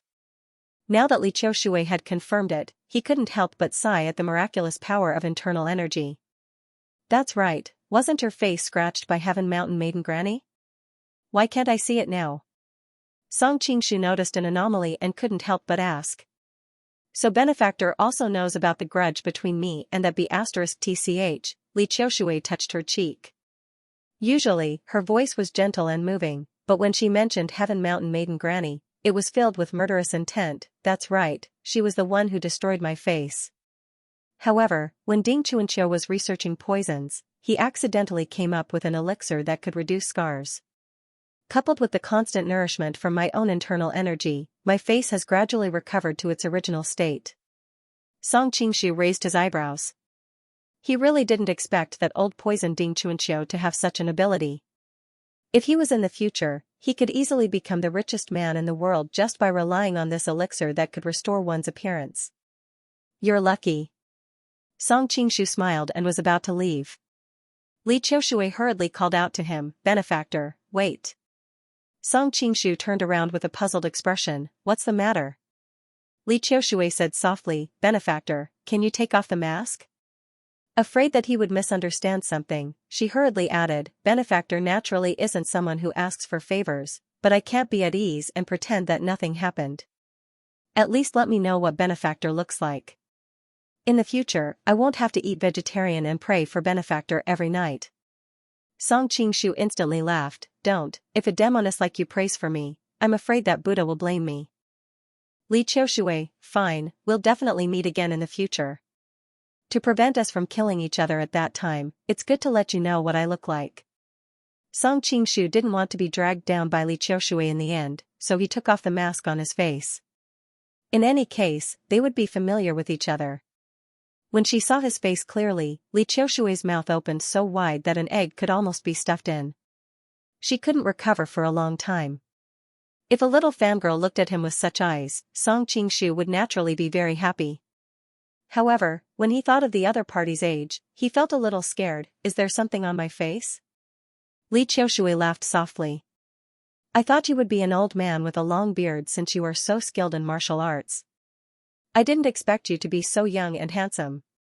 Song Qingshu was rather pleased to be praised by such a person, but on second thought, Li Qiushui had always liked handsome young men. She wouldn't have taken a fancy to me, would she? He had to admit that Li Qiushui was both pure and seductive at this moment. She was like a goddess from the heavenly palace, but also like a seductive witch. This kind of temperament was really unique. If he met such a charming woman without knowing anything, he wouldn't mind having a relationship beyond friendship. But knowing her identity was a bit of a pain in the ass. Thinking about her current age, her past, and especially her relationship with Li Qingluo, if she still had any desires, then she would be a little too careless. I thought you were an old granny. I didn't expect you to be like a little girl. Song Qingshu deliberately pointed out her age. I have something to do and will leave first. Be careful. Li Qiushui covered her mouth and laughed. Thank you, young master. This place is dense with forests and transportation is convenient. If I was still caught, I wouldn't be worthy of your help. That's good, Song Qingshu instructed. Find a safe place and recuperate in seclusion. Li Qiushui nodded. I know. After so many years in Xianxia, it's easy to find a place like this. I will definitely repay young master's kindness today after I recover from my injuries. You don't need to thank me. I can only say that you have a good granddaughter. Song Qingshu wanted to say that she had a good daughter, but he felt that it would be too obvious. Li Qingluo might not want her mother to know about their relationship, so he could only say it ambiguously. If not for Wang Yuyan's guidance back then, he would not be where he was today. So all this time, he had a good impression of that weak young girl. Because of this, he had saved Li Qiushui because he loved her. Li Qiushui was stunned as she watched him leave. He had a good granddaughter? Could it be that he and Qinglu, Li Qiushui couldn't help but be delighted. Her granddaughter's beauty was out of this world and she usually had her eyes on the top of her head. When she asked her if she had someone she liked, she wouldn't say, causing her to have the idea of having a martial arts competition to find a husband. It was only because the Mongolian prince was seriously injured by the assassination that it was delayed. She didn't expect that she would be able to get along with such a person without a sound. They were really a match made in heaven. Could it be that he was in such a hurry to save Qinglu? The heavens really don't want me to die. With the help of such a peerless expert, why should I worry that I can't succeed? But looking at the state of the two of them, they should still be in an ambiguous stage. Should I lend them a hand? After all, Li Qiushui had spent quite a bit of time with her granddaughter, Li Qinglu, and didn't realize that the other person was referring to her granddaughter far away in Jiangnan. As a result, there was a beautiful misunderstanding. As for the series of events that happened, that was a story for another time. Meanwhile, Song Qingshu rushed as fast as lightning to the palace. Just now, in order to save Li Qiushui, he could only temporarily leave Xianxia in the palace. Although her hiding place was very safe, she had been away for so long. It was better to be safe than sorry. When he arrived at the palace, he found that the main hall had already been settled. Li Qianshan and even Li Qinglu were nowhere to be seen. Even Heaven Mountain Tonglao and the people from Vulture Palace were nowhere to be found. Only Li Liangzhua and his confidants were left there, looking like they were discussing some procedures for the coronation. I wonder how Li Qinglu is. Seeing the bloodstains on the main hall, Song Qingshu's heart skipped a beat. Although it was hard to say that he had any relationship with Li Qinglu, but if such an important character in the novel had died just like that, it would really make one sigh. Very quickly, he found Yelu Nanshan's hiding place. Seeing that she was safe and sound, he couldn't help but let out a long sigh of relief. Before he could speak, the young girl had already thrown herself into his arms. "Brother Song, it's good that you're all right." Looking at her nervous face, Song Qingshu couldn't help but laugh and feel a surge of warmth. In this world, there was someone who was always thinking about your safety, worrying about you. This feeling was really good. "Silly girl, my martial arts are so high, what could have happened to me?" Song Qingshu gently wiped away the tears on her face, his tone full of tenderness. "So many masters chased after you." Seeing him return safely, Yelu Nanshan's tears gradually turned into a smile. Each one of them was a legendary top master in the martial world. Even someone like Li Qiushui almost lost his life on the spot. An old demon like Ding Chuanqiu died just like that. Of course I couldn't help but worry.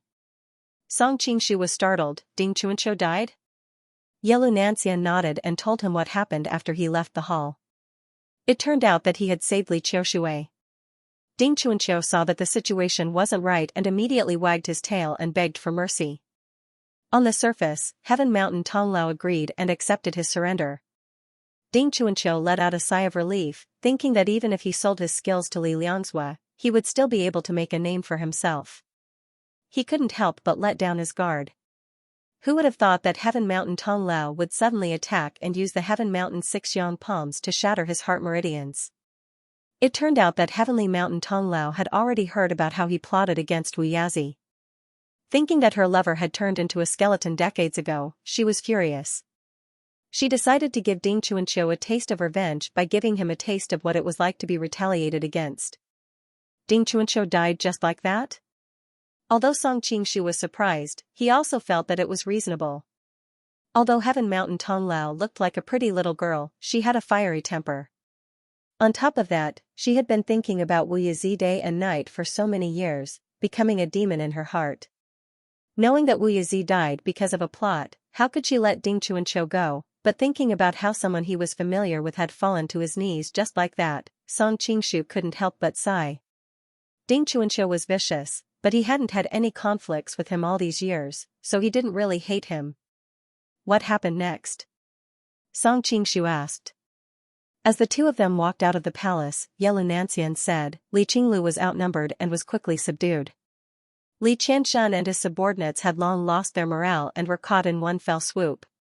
Li Liangzhua threw Li Qianshan and his confidants into prison on the charge of participating in the Crown Prince's rebellion. As for Li Qinglu, he only put her under house arrest, but didn't say how to deal with her. This is not unexpected. After all, Li Qinglu's beauty has spread far and wide. The entire Western Xia says that she is beautiful and elegant, unparalleled. A few Mongolian princes saw her by chance and couldn't forget her. That's why there was the Western Xia marriage contest. However, Su Liawu was assassinated, causing the marriage contest to be put on hold. No matter how bold Li Liangzhua is, he wouldn't dare to do anything to her and risk offending the Mongolians. At this time, a group of palace guards walked towards them. Song Qingshu put his arm around Yelu Nanshan's waist and used his lightness skill to fly out of the palace. That's right, I'm also wanted. After the two of them left the palace, Yelu Nanshan smiled bitterly. In theory, she was with Li Yuanhao when he was killed. But after the incident, no one knew her whereabouts. Naturally, people suspected that she was also involved in the coup. However, considering her special identity, Li Liangzhua didn't want to become enemies with Liao at such a sensitive time. Instead, he sent people to investigate in secret. Where is it? Yelu Nanshan was puzzled. The two of them had no friends in the Western Xia, and they couldn't return to the only diplomatic mission they knew, so they couldn't think of a safe place to hide. Jiatan Temple. Song Qingshu hesitated for a moment, but still told her the destination. Currently, the whole of Spirit State City was in a state of panic. Soldiers were everywhere searching for Li Qiushui, and spies were investigating Yelu Nanshan's situation. Jiatan Temple was the safest place, because it was the place where the sinners were placed. The most dangerous place was also the safest place. They could have stayed in the palace, but Song Qingshu couldn't stay with Yelu Nanshan all the time. It was too dangerous to leave her in the palace when he was out on business. Jiatan Temple was much better, and there was Mu Wanqing and Qin Hongmian who could take care of each other. Of course, Jiatan Temple also had another problem, and that was how to explain Mu Wanqing's existence to Yelu Nanxian, and how to introduce Yelu Nanxian to Mu Wanqing when they arrived at Jiatan Temple. On the way, Yelu Nanxian learned about his and Mu Wanqing's past. She faintly sighed, "I knew you were a womanizer from the moment I met you. At that time, I was still wondering why those women were so stupid. I didn't expect that one day, I would also have such a day." Song Qingshu also looked apologetic, "It's my fault. You treated me wholeheartedly, but I couldn't repay you wholeheartedly." Yelu Nanxian shook her head, "It's normal for a man to have 3 wives and 4 concubines. Throughout history, men with great ability are surrounded by countless women. To be able to treat women as equals like Song Dage, to be so considerate, it's rare. Actually, I'm not as good as you say." Being praised by her, Song Qingshu felt embarrassed. At the same time, he secretly thought that there were still things to learn from the feudal society. If he dared to do this in the future, blood would be spilled on the spot. In fact, this wasn't just because the mainstream values of this era were more male-oriented. Another important reason was that when Yelu Nanxian first met him, she knew that he had many female friends by his side. Therefore, in this aspect, she didn't expect much from him. If she knew that he was a loyal and devoted person, and now he dared to have a foot on 2 boats, she most likely wouldn't be able to accept it. Therefore, one must be very careful when playing with one's public persona. If one was not careful, they would end up like those celebrities in the future. Their public persona would collapse at every turn, and it would often bring about a devastating blow. Song Qingshu knew that it was not wise to continue this topic, so he tried to change the subject. "I saved Li Qiushui. She will definitely make a comeback after she recovers from her injuries. She has been running Xianxia for decades, and her network of forces is intricate. She won't be defeated so easily. When the time comes, we will watch the fire from the other side and see if we can find any opportunities." "Well, Big Brother Song, don't be impulsive. Don't take any risks. If worst comes to worst, we'll just leave Xianxia." Yelu Nanxian said a few words, and then quickly changed the topic. "Oh right, tell me more about Miss Mu." Seeing her preoccupied look, Song Qingshu knew that she was worried about how to get along with the other party. Her heart was restless, so he apologetically held her hand and gently comforted her. He also told her about Mu Wanqing's matter. Of course, he was selective about these things. He ignored some of the details of love, and mostly introduced the Mu family's matter this time. He even told her about how Li Yuanhao ran into Qin Hongmian's bedroom, intending to have an affair with her. Yelu Nanxian was also exceptionally intelligent. She easily guessed his little schemes, but she didn't choose to expose him. She just listened quietly, and in her mind, she had a general outline of Mu Wanqing's image and character. Finally, they arrived at Jiatan Temple. There were still soldiers guarding the perimeter of the temple.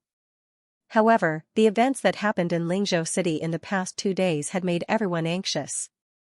The soldiers at the bottom were even more anxious. How many of them would seriously guard the temple? Song Qingshu easily sneaked in with Mu Wanqing. The monks in the temple were also obviously discussing the conflict in the imperial court. They didn't see many people along the way. When they arrived at Mu Wanqing's room, she was talking to Qin Hongmian. When she saw Song Qingshu suddenly appear, she couldn't help but jump towards Song Qingshu. "Big Brother Song, I haven't heard from you for the past few days. I thought something happened to you." Mu Wanqing unreservedly spoke her mind. On the side, Qin Hongmian saw this prospective son-in-law and subconsciously thought of what happened a few nights ago. She couldn't help but blush, not knowing how to face her. "Hey, this is?" Mu Wanqing finally noticed Yelu Nanxian behind Song Qingshu. She couldn't help but ask. Song Qingshu could only nervously explain to her. When they learned that she was the future crown princess, and that it was because of her beauty that the rumors in the streets said that it was her beauty that caused the father and son to kill each other, both mother and daughter's expressions changed. "I came to Xianxia this time to use my identity as a marriage escort general as a cover." Seeing Mu Wanqing's expression, Song Qingshu explained with a wry smile. "I thought you came here specifically to propose marriage." I didn't expect you to come here for another woman. Mu Wanqing bit her lip, tears welled up in her eyes. But she forcefully held them back. She had always been a little jealous. In the original work, even Zhong Ling and Duan Yu, who had a good relationship with each other since childhood, would make her jealous. In this world, she and Song Qingshu had gone through a lot of hardships, so she could reluctantly turn a blind eye to the women by his side. But now that she saw Ye Lunanxian, she still couldn't help but feel wronged and irritated. Mother, what you said before was right. There isn't a single good man. Mu Wanqing simply ignored him and directly ran over to her mother's shoulder. Song Qingshu had a headache. It really wasn't easy to enjoy the blessing of having two wives. Helpless, he could only give Qin Hongmian a meaningful look, asking her to help him out. Noticing him winking at her, Qin Hongmian's face turned red. She thought, why are you looking for me? Originally, with her fiery temper, she would most likely help her daughter scold this group of stinky men. But when she thought of what happened that night, she inexplicably felt a little guilty. She hurriedly said to her daughter, Wan, don't mess around. It's improper to leave the princess hanging here. As soon as the words left her mouth, she regretted it. Why did she speak up for outsiders? She didn't want outsiders to know about what happened that night. Could it be that the other party would dare to reveal it in front of Wan? However, her casual words woke Mu Wanqing up a little. She didn't want to leave a stingy and jealous impression in her lover's heart, especially in front of other competitors. However, she couldn't change her expression so quickly if she wanted to immediately greet him with a smile. For a moment, she couldn't help but stare blankly. Just when the atmosphere in the room was a little awkward, a sudden noise came from outside, followed by a sharp voice, an imperial edict. Song Qingshu was startled. He chose Jiatan Temple because it was considered a half-forgotten place. Now that Li Liangzhua was so busy, why would he still give an imperial edict to this place? Big brother Song, big sister Nanxian, you two go hide in the back. Mu Wanqing finally recovered and hurriedly said to the two. Thank you, little sister Wanqing. The two girls finally struck up a conversation, but it was unknown how much genuine affection they had for each other when they called each other big sister. After the two of them hid, Mu Wanqing and Qin Hongmian tidied up their appearance to welcome the eunuch who delivered the imperial edict. Mu Wanqing originally thought that this imperial edict was for her mother, Qin Hongmian, so she followed her to receive the edict without any preparation. She even thought that the new emperor was going to grant amnesty to the world, so that the Mu family could see the light of day again. Who would have thought that it would be such heavy news? In the inner room, Song Qingshu was also dumbfounded. What the hell is this? The problem with Ye Lunanxian hasn't been dealt with yet, and now there's a problem with Mu Wanqing? If it's not the princess, then it's the crown princess, then it's the empress. I'm really fated with these terms. The eunuch saw Mu Wanqing standing there with her mouth open, and couldn't help but sigh inwardly. As expected of a fairy-like girl. I've never seen such a beautiful girl in so many years in the palace. No wonder the first thing the new emperor did was to confer the title of empress on her. Your Highness, hurry up and receive the edict. The eunuch said with a smile. Mu Wanqing raised her eyebrows and snorted. I don't want to be the empress. Whoever wants to be can be it. The eunuch's smile instantly froze on his face. It should be known that the whole family would celebrate if a woman could enter the palace to be a concubine, let alone become the empress. The other side's reaction was beyond his imagination, and he didn't know how to react for a moment. It was Qin Hongmian who reacted first. She pulled Mu Wanqing. Wan, don't mess around. Mu Wanqing immediately objected. Mother Qin Hongmian pulled her aside and whispered, Li Liangzhua is like the sun in the sky now. If you refuse, we can leave, but what about the Mu family? Although I have no feelings for Mu Yuqi, he treats us well, and the Mu family takes care of us in many ways. How can we push them into a desperate situation because of a moment of happiness? What's more, the entire Qin family is in Xianxia. Those uncles of yours have to rely on the emperor. If you marry, how will the Qin family live in the future? But Mu Wanqing glanced at the inner room. Tears welled up in her eyes. For a moment, she was completely disheartened. At this time, Song Qingshu's secret voice-sending voice drifted into her ears, Sister Wan, don't worry. Even if you become the Mongolian empress, I'll take you to a faraway place, let alone a mere empress of the western Xia country.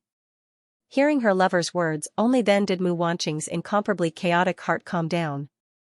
Previously, she was in so much pain because she had to make a choice between her clan and her lover. Now that she could have the best of both worlds, she naturally had to relax a lot. Seeing her expression soften, the eunuch hurriedly stepped forward and stuffed the imperial edict into her hands. He was really worried that this lady would be so capricious that she would disobey the edict. If that happened, the Mu family and the Qin family would suffer, but as the person who passed the edict, he could not guarantee that he would not be implicated for not doing his job well. Miss Mu is the future imperial concubine. Staying in this Jiatan temple is truly a grievance. His Majesty has already ordered this old servant to prepare another residence. Would Miss Mu please move? The eunuch continued. Mu Wanqing snorted. I'm not going anywhere. I think this Jiatan temple is pretty good. What kind of joke was this? Older brother Song was here. If they moved to another place, who knew if it would be easy for the two of them to meet again? The eunuch hesitated for a moment, but in the end, he still gave in. Since that's the case, this old servant will send people to properly clean up this Jiatan temple. Someone come. He was worried that if he continued to pester her, he would anger the other party. If they ended up getting married, then that would be a big mess. Therefore, he could only follow her wishes for some insignificant matters and directly arrange for people to rearrange Jiatan temple. Many thanks. Gonggong Qin Hongmian went to send off the eunuch and stealthily stuffed a piece of jadeite into the other party's hands. The eunuch was instantly overjoyed. The previous grievance and depression he had suffered here were all swept away. Don't worry, imperial concubine. This old servant will know what to say when I return. Qin Hongmian smiled slightly. Then I really have to thank Gonggong. Although she had a fiery temper in Jianghu, she was, after all, from a large clan and was once a noble princess. She knew these official etiquettes much better than her daughter. After sending off the group of people who delivered the imperial edict and closing the door, Mu Wanqing couldn't help but stamp her feet. Mother, that damned eunuch is disgusting to look at. Why did you give him such an expensive thing? Qin Hongmian sighed faintly.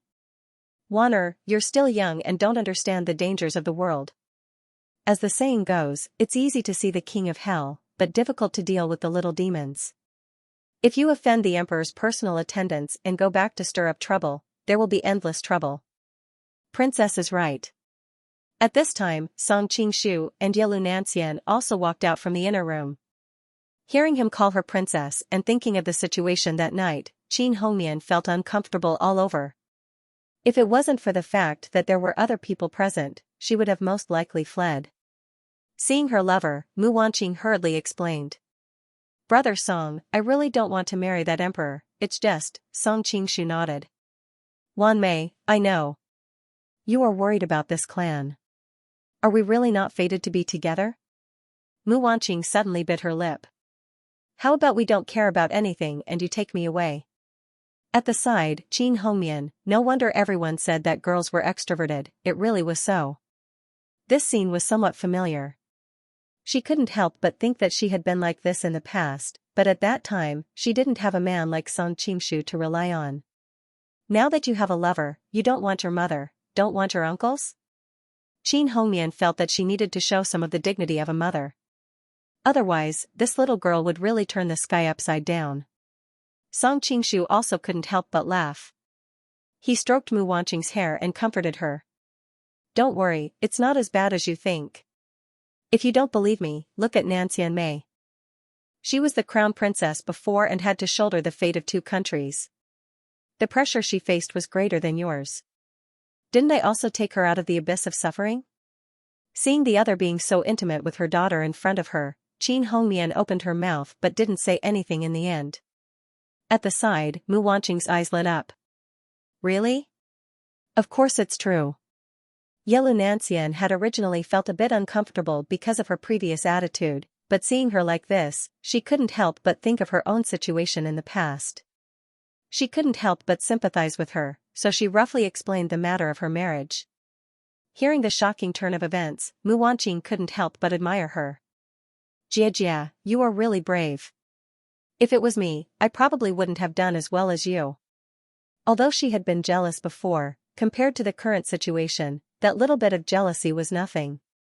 Everyone could be said to be united against a common enemy, so the previous misunderstanding was naturally resolved. Xianxia smiled sweetly. That's because I know that Song Dage will protect me. No matter what danger I encounter, he will appear by my side. Naturally, I have more confidence. So you don't have to be afraid, Song Dage will definitely have a way to help you. Really, Song Dage? Mu Wanqing looked expectantly at her sweetheart. Even though she knew that he was very capable, but this wasn't a common marriage. The other was the ruler of a country. If she let the empress be taken by another man, how could he let it go? Qin Hongmian sighed faintly. She was just like Wanner in the past. Unfortunately, she had no one to rely on at that time. Duanjing Chen didn't know how much pressure he was under at that time, but even if he knew, he would probably just stand by and watch. In the early years, she was still a bit naive, but these years in the top families of Xianxia, she was imperceptibly exposed to all kinds of conspiracies and plots. In fact, she already understood why Duanjing Chen dared not take a concubine, but she was not willing to believe it. Thinking of this, she couldn't help but feel sad. On the other hand, seeing that her daughter didn't rely on the wrong person like herself, she was also somewhat gratified. But the other party is His Majesty. Mu Wanqing said worriedly. Although Li Longzhou hadn't officially ascended the throne, Li Yuanhao and the crown prince were dead, Li Qianshun was under house arrest, and the Taifei was seriously injured and fled without a trace. Everyone already regarded him as the emperor. What about His Majesty? Song Qingshu gestured to Xianxia. Before, it wasn't only the crown prince who was pestering her, but also His Majesty. Song Dage, after all, this wasn't something to be proud of. Xianxia's face was full of embarrassment. Qin Hongmian said in surprise, so the rumors are true. Although the palace could block the news, there were still all kinds of rumors. If she was the Tiandu Wangfei in the past, she would naturally know first-hand news. But now that she was under house arrest in Jiatan Temple, the news wasn't so well informed. That was why she was so surprised when she confirmed it.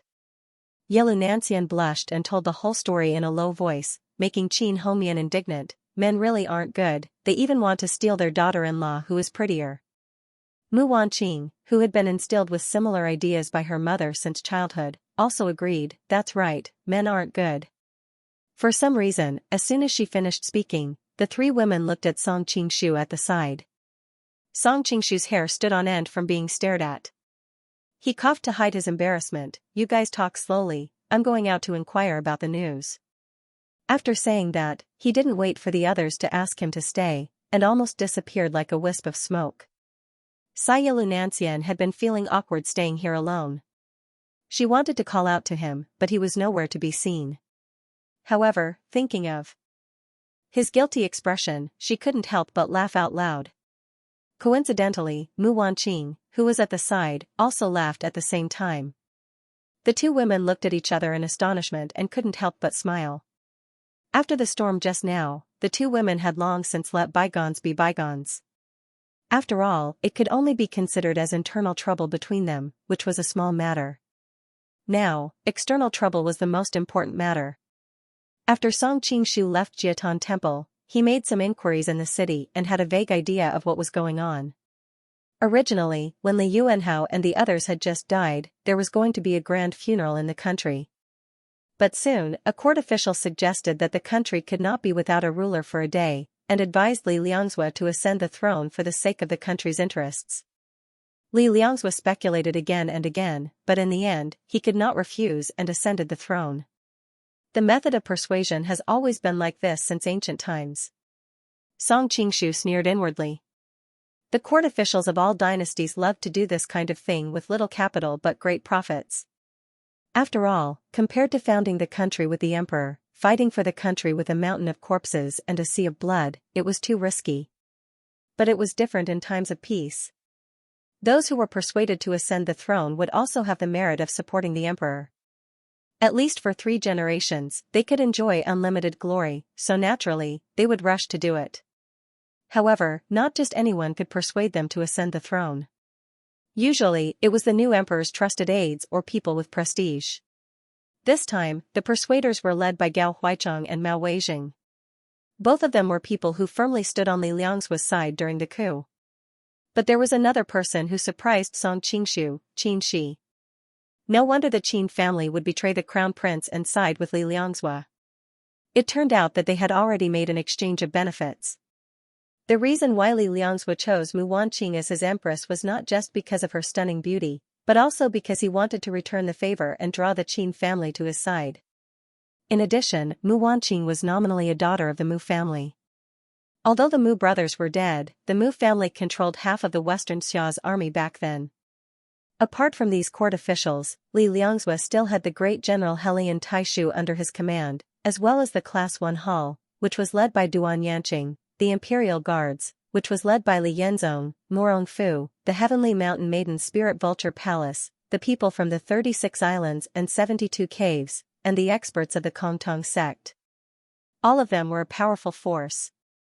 Sigh, it's really difficult now. Song Qingshu couldn't help but complain that Li Yuanhao, Li Qiushui, and Crown Prince Ning were all useless teammates. Not only were they defeated by Li Liangzuo, but they also didn't cause any damage to his core forces. Now, he had to face his terrifying network of forces alone.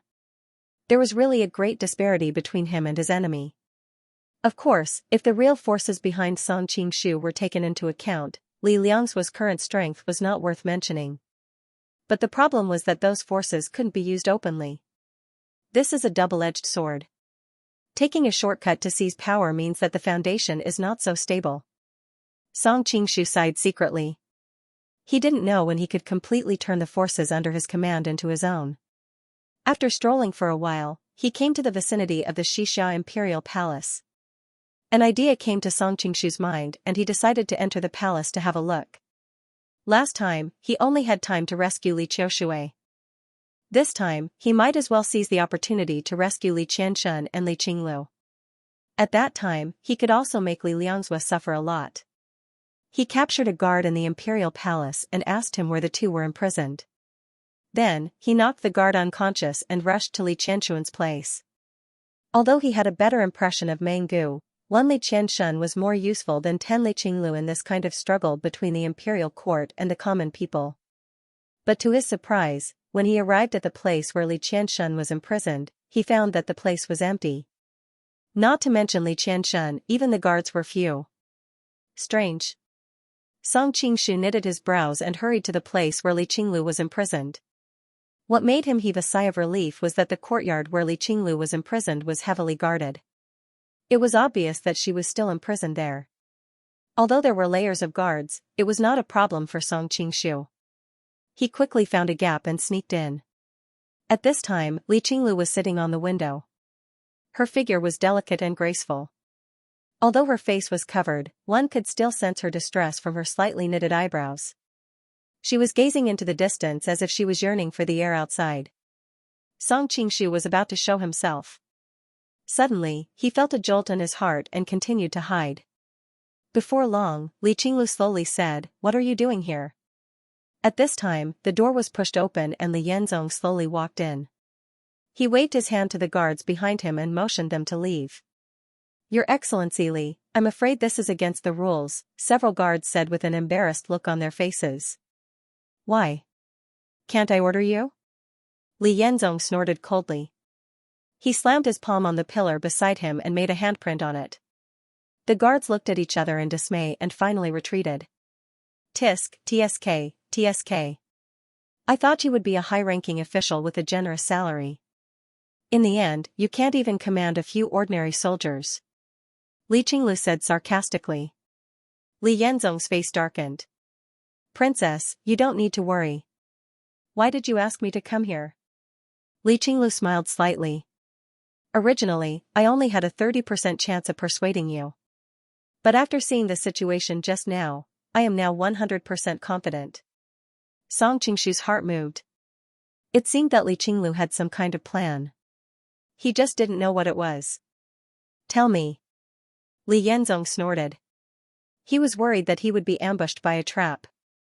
He leaned against the door and didn't enter. Song Qingshu, who was hiding in the dark, had a strange look on his face when he heard this. He thought that others might have different answers if they asked this question, but Mo Rongfu had always dreamed of becoming the emperor. Li Yanzong's heart skipped a beat. He thought that she had found out his secret. He suppressed the turbulence in his heart and said calmly, "Princess, you must be joking." Li Qinglu gave him a deep look and said, "You only need to answer me if you want to or not." Li Yanzong opened his mouth, but he didn't say anything in the end. Li Qinglu smiled confidently and said, "You don't have to answer. I can already see the answer from your expression." Li Yanzong was a little angry that his thoughts were exposed. He said, "Princess, why do you have to deliberately tease me? How can I become the emperor?" "Why not?" Li Qinglu said with hatred, "Now that the former emperor has passed away, the crown prince is dead, and my father has been secretly executed. As long as the truth of King Yi's conspiracy is exposed, you will naturally have the chance to become the emperor." Song Qingshu, who was hiding in the dark, was shocked. Li Qianxun was killed? But on second thought, it was normal. After all, Li Liangzhua would not leave such a direct competitor for the throne. If it were another ambitious person, he would most likely kill him. Li Yanzong said in a deep voice, "You know about it?" Li Qinglu sneered and said, "If you don't want people to know about it, don't do it. Isn't it obvious enough that my father's guards have been withdrawn? I think the news of him dying of a sudden illness or committing suicide will spread soon." She said all this in a very calm tone, but the more she said so, the more he could feel her hatred. Li Yanzong's expression was a little unnatural. He didn't want to continue talking about Li Qianxun. He coughed and changed the topic. "Even if Li Liangzhua is defeated, there are still many princes in Lingzhou City. How can an outsider inherit the throne?" As soon as he finished speaking, he regretted it. He felt that he was really crazy. He actually discussed the possibility of inheriting the throne with her. Could it be that his obsession to revive the Yan kingdom had really gone crazy? But Li Qinglu's next words instantly evoked his thoughts. "Who said you are an outsider? What do you mean?" Li Yanzong had a guess in his heart, and his heartbeat quickened. Li Qinglu explained, "I can recruit you as my son-in-law and you will be a member of the royal family. After defeating Li Lang, it will be inconvenient for a girl like me to inherit the throne. Coincidentally, your surname is also Li, so I can fabricate an identity for you as a distant relative and it will not be impossible for you to inherit the throne." Li Yanzong's eyes instantly lit up. Although the other party made it sound simple, after careful consideration, he felt that it was indeed feasible. It was even closer to the throne than when he was in Sichuan. However, he didn't let it get to his head. He quickly calmed down. "There's no such thing as a free lunch in this world. What do you need me to do?" Li Qinglu also stopped smiling. "Of course it's to get Li Liangzhua off the stage." Li Yanzong laughed. "Now that Li Liangzhua's forces are powerful, you want me to help you with an empty promise? Are you naive or am I stupid?" Li Qinglu didn't get angry. She continued, "Li Liangzhua's core forces, Gao Huaicheng and the others are civil officials, so they can be ignored in the chaos. Heli and Taishu, Duan Yanqing, and the others surrendered to him midway. Since they surrendered to him for benefits, they can naturally betray him for benefits in the future. The rest are the Kongtong sect and the Vulture Palace. Kongtong sect is nothing to be afraid of, but the Vulture Palace is a bit tricky." Li Yanzong chuckled. "Heaven Mountain Tonglau's martial arts is so high that it's rare in the world. Even two of me can't beat her, not to mention that she has so many masters under her command. It's like throwing an egg against a rock to deal with them." Li Qinglu answered calmly, "Heaven Mountain Tonglao has a large number of people under her control, but it's a double-edged sword. These people have long been dissatisfied with Heaven Mountain Tonglao using the life and death talisman to control them, so they've always wanted to rebel. What they lack now is an opportunity." Li Yanzong sneered. "Heaven Mountain Tonglau's martial arts are so high that those mobs can't do anything even if they're dissatisfied. But what if Heaven Mountain Tonglau's martial arts suddenly isn't good?" Li Qinglu suddenly said. Li Yanzong was surprised. "What do you mean?" Li Qinglu paced slowly as she explained a secret. "The kung fu that Heavenly Mountain Tonglao practiced is called the 8 Desolations and 6 Directions Supremacy Kung Fu. Although it's powerful, it has a fatal flaw, which is that it will rejuvenate every 30 years. Isn't it good to regain your youth? Li Yanzong was very surprised. His family had a long history of learning, but he still hadn't heard of this martial arts. However, there was a martial arts that could make people regain their youth in this world. How was it different from magic arts? It's indeed good to regain youth, but what if her martial arts also returned to when she was a girl? Li Qinglu showed a trace of a smile. Originally, the old princess predicted that she would lose her martial arts in the near future. Originally, she planned to find her at the Vulture Palace when she was free. I didn't expect that she would make the first move. But according to the time, she should lose her martial arts in a few days. In the dark, Song Qingxu was stunned. No wonder Heaven Mountain Tonglao looked so young and even lowly when he saw her last time. It turned out that she already had a sign of losing her martial arts. As long as you seize this opportunity to get rid of Heaven Mountain Tonglao and control the Vulture Palace, Li Liangzhua will lose one of his hands. At that time you will be the new emperor of Xianxia. Li Qinglu continued to tempt him. Even if you fail, the Vulture Palace will be enough for you to dominate the martial arts world. This time, Li Yanzong was really tempted. He was originally unwilling to be under someone else. Relying on Li Liangzhua was just an expedient measure. Now that he had the chance to aspire to the throne, the blood in his body began to boil. Noticing his expression, Li Qinglu knew that he had been persuaded. She continued, although there are many people in the 36 islands and 72 caves, there are a few leaders. Among them, Boss Wu and Duanmu Yuan are the leaders. As long as you contact them, I believe that with your reputation as Murong of Gusu, you will definitely become their leader. Li Yanzong frowned and said, after the last coup, the people of the Vulture Palace all disappeared. And I don't know Boss Wu, Duanmu Yuan and the others at all. How can I contact them? Li Qinglu thought for a while and continued, you can go to Jiatan Temple and rescue Mu Gaofeng from the Mu family. He and Duanmu Yuan used to be sworn brothers. With his help, you will naturally be able to find Duanmu Yuan and contact those island masters and cave masters. Mu Gaofeng? Song Qingxu, who was hiding in the dark, recalled that it was Mu Gaofeng who brought Mu Wanqing back to Xixia in Jiangnan. Mu Gaofeng could be considered as her uncle or something. At that time, she even misunderstood that he was the one who kidnapped Mu Wanqing. Li Yanzong obviously remembered this past. I know Mu Gaofeng. We met once before. Alright, I will go to Jiatan Temple. But don't go back on your promise in the future. There was a hint of bitterness in Li Qinglu's smile. Don't worry. Although I am not a man of character, I understand that a promise cannot be taken back. Song Qingxu hesitated, but in the end, he didn't show himself to meet Li Qinglu, choosing to follow Li Yanzong instead. After all, Yelu Nanxian, Mu Wanqing, and the others were still at Jiatan Temple. If Li Yanzong discovered anything, it would be troublesome. Although Yelu Nanxian's martial arts allowed her to protect herself, he didn't want to take any risks. After Li Yanzong left the palace, he quickly reverted to Murong Fu's appearance. Obviously, he knew the risk this time was high and didn't want his hard-earned identity to be exposed. Along the way, he was very careful, sometimes fast, sometimes slow, sometimes circling around to make sure no one noticed him. But for some reason, even though he confirmed several times that there was no one behind him, he couldn't shake the feeling that he was being followed. Far behind him, Song Qingxu secretly frowned. He believed that with Murong Fu's martial arts, he wouldn't be able to discover him in his current state. Yet, he seemed to have a feeling that he was being followed. It seemed like the sixth sense was really amazing. After a moment of hesitation, he decided not to follow him anymore to avoid any unforeseen events. Since he knew his destination was Jiatan Temple, he'd just wait for him there. Having made up his mind, he used his qinggong to rush towards Jiatan Temple. His qinggong was far superior to Murong Fu's, allowing him to reach his destination ahead of time. First, he briefly explained the situation to Yelu Nanxian and Mu Wanqing. When they heard about Li Qinglu's plan, they were all amazed. She really is a heroine.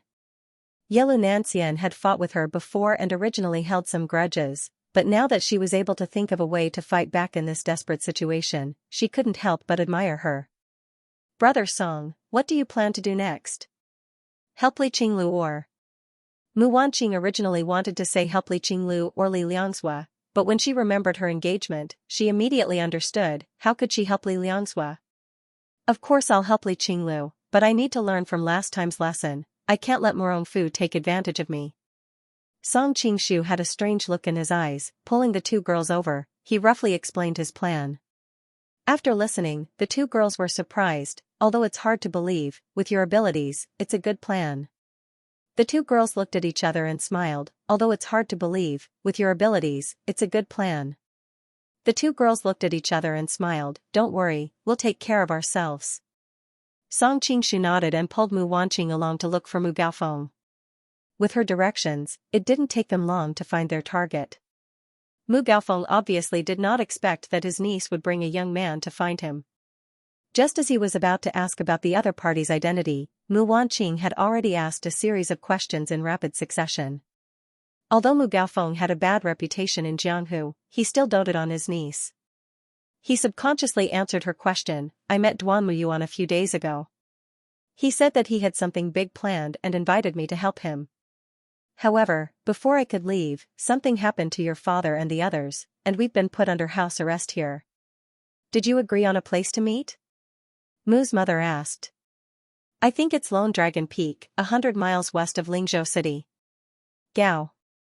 Mu's mother gave Song Qingshu a look, then pulled Gaofeng to the back garden of Jiatan Temple. Now that she was the future empress, who would dare to stop her? After the two of them left, Song Qingshu quickly took action. He rummaged through Mu Gaofeng's clothes and quickly began to disguise himself. All the steps could be said to be extremely fast. Soon, a brand new Mu Gaofeng appeared in the mirror. Of course, because there was too little time, the completion rate of this disguise could not be compared to before. There were still many flaws, and people familiar with him could easily see that there was a problem. However, Morongfu and Mu Gaofeng had only met once in a restaurant in Jiangnan, so they were definitely not among the people who could see through it.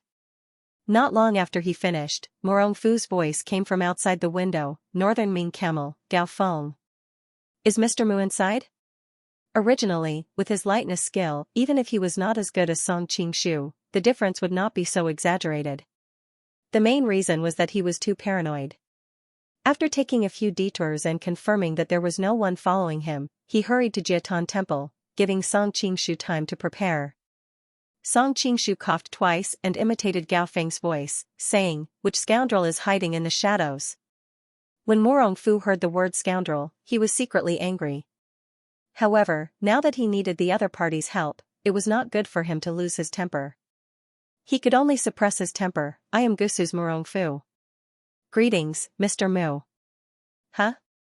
Song Qingshu deliberately pretended to be shocked, but he was secretly laughing in his heart.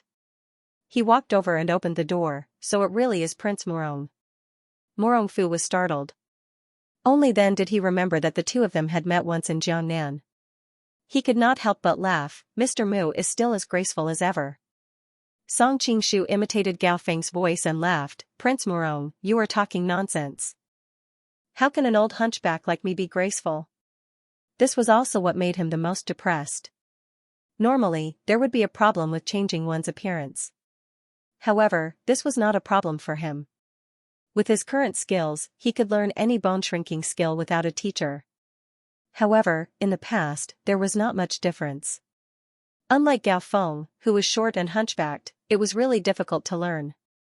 Even if he tried his best to change his body shape, it was difficult for him to be as thin as Gaofeng. He could only deliberately bend his waist and stuff a small basin on his back to act like a hunchback. Only then could he barely conform to the other's physiological characteristics. However, it was extremely uncomfortable to keep his back bent like this. I wonder why Prince Morong is looking for me? Song Qingshu asked even though he already knew the answer. Morongfu originally thought that this Mu Gaofeng was too ignorant. Even though he was a prisoner, he still dared to be so rude to him. Now that he heard Mu Gaofeng ask about the main topic, he did not have the time to be angry. He roughly explained the purpose of his visit. Song Qingshu hurriedly waved his hand and said, No, Tianshan Tonglau's martial arts are unfathomable. She never needs to use a second move to kill people. Are you tired of living to get involved in this mess? He was worried that Morongfu would notice something wrong, so he deliberately declined.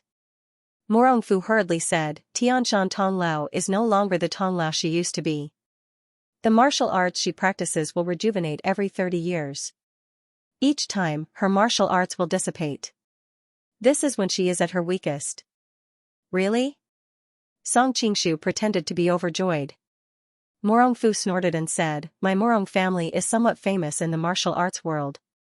If we want to pay her back in her own coin, we must first be well versed in all kinds of martial arts. Naturally, we know the flaws of her martial arts. Although he said so, he was a little embarrassed in his heart. After all, he had never heard of the 8 Desolations and 6 Directions martial arts. Perhaps only Cousin Wang would know. Naturally, Song Qingshu knew that he was boasting, but he cooperated and said, I naturally trust the Morong family's golden name. No wonder Duanmu Yuan mentioned that he was planning something big. Oh, really? Morongfu was overjoyed. Song Qingshu nodded and said, he also invited me to a certain place to help. Unfortunately, when I was about to leave, the Mu family was in trouble. Song Qingshu showed a strange expression. Only the old hunchback knows about that place. Then, he smiled and said nothing. Morongfu naturally understood what he meant and immediately said, Don't worry, Mr. Mu. I'm here to save you from Jiatan Temple. When the time comes, we'll contact Duanmu Yuan and the others and destroy the Heavenly Mountain Maiden. Song Qingshu then said, Prince Morong is indeed a straightforward person.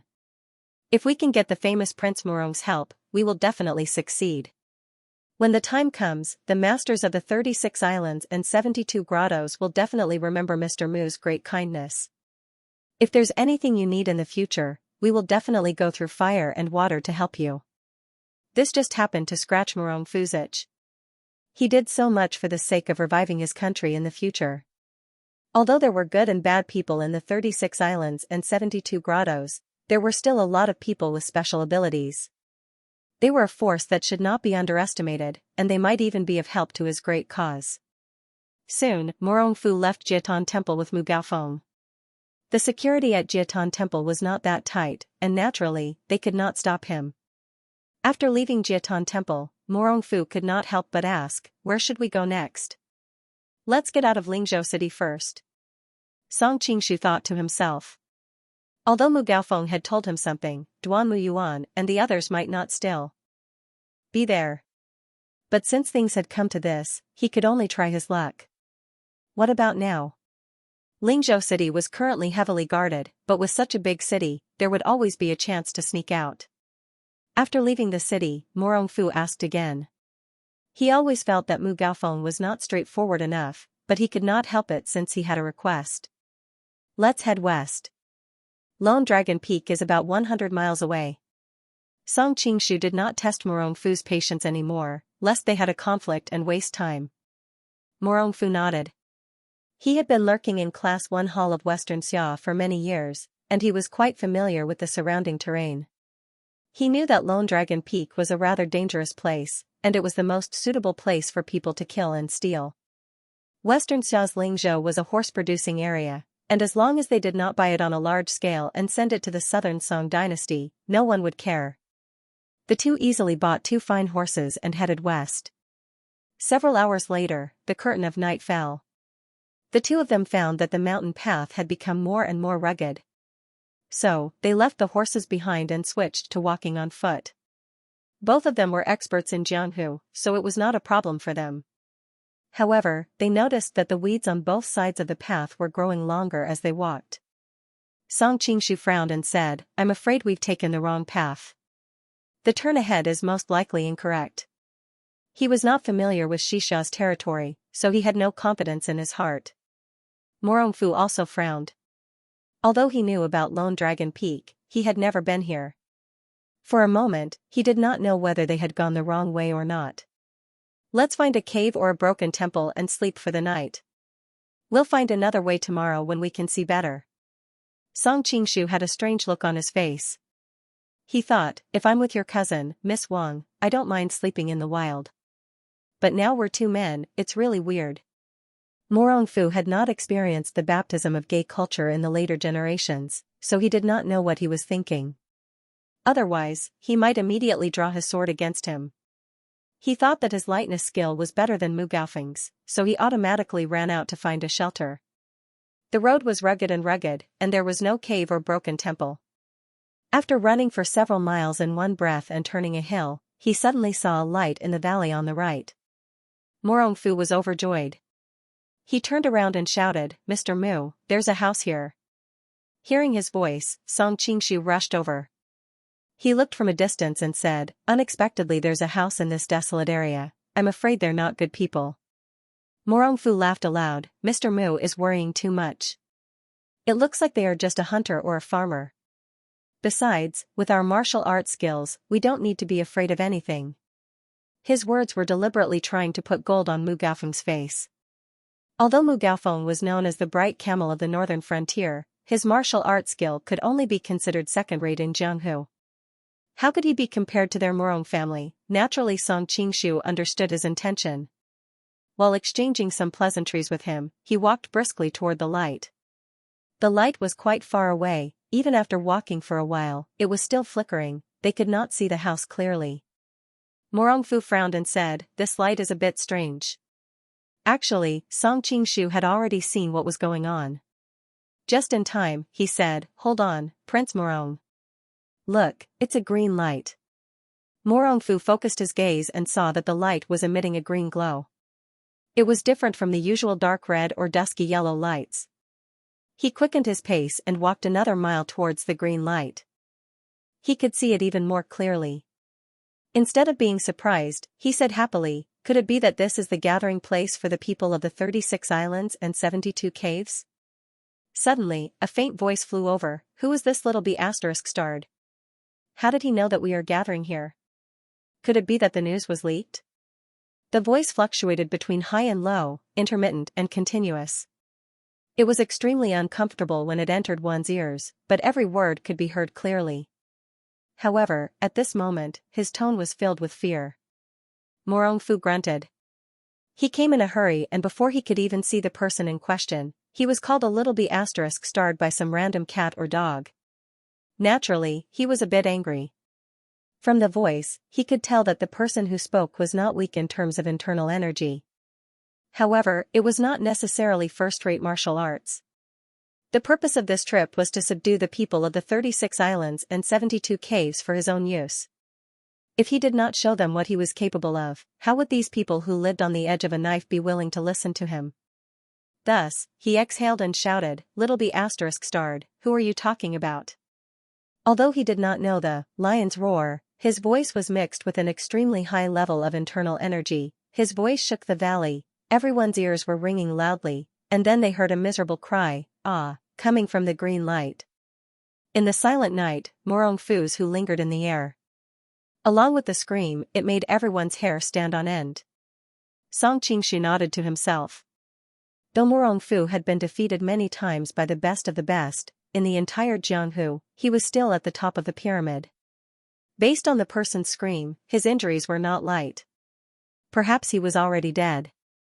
The person's scream was about to stop, but there was a chi sound. A green fire arrow was shot into the sky and exploded, turning half of the sky green. Morongfu wanted to show his power, so he did not explain. He rushed towards the direction of the green light.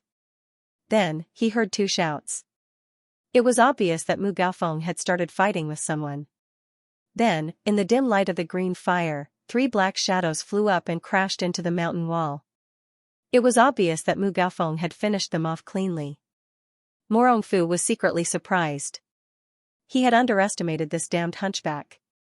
He did not expect his martial arts to be this high. The two of them ran to the green light and saw a bronze cauldron in front of them. An old man lay beside the bronze cauldron. There was smoke rising from the cauldron. It was as thin as a thread but as straight as an arrow.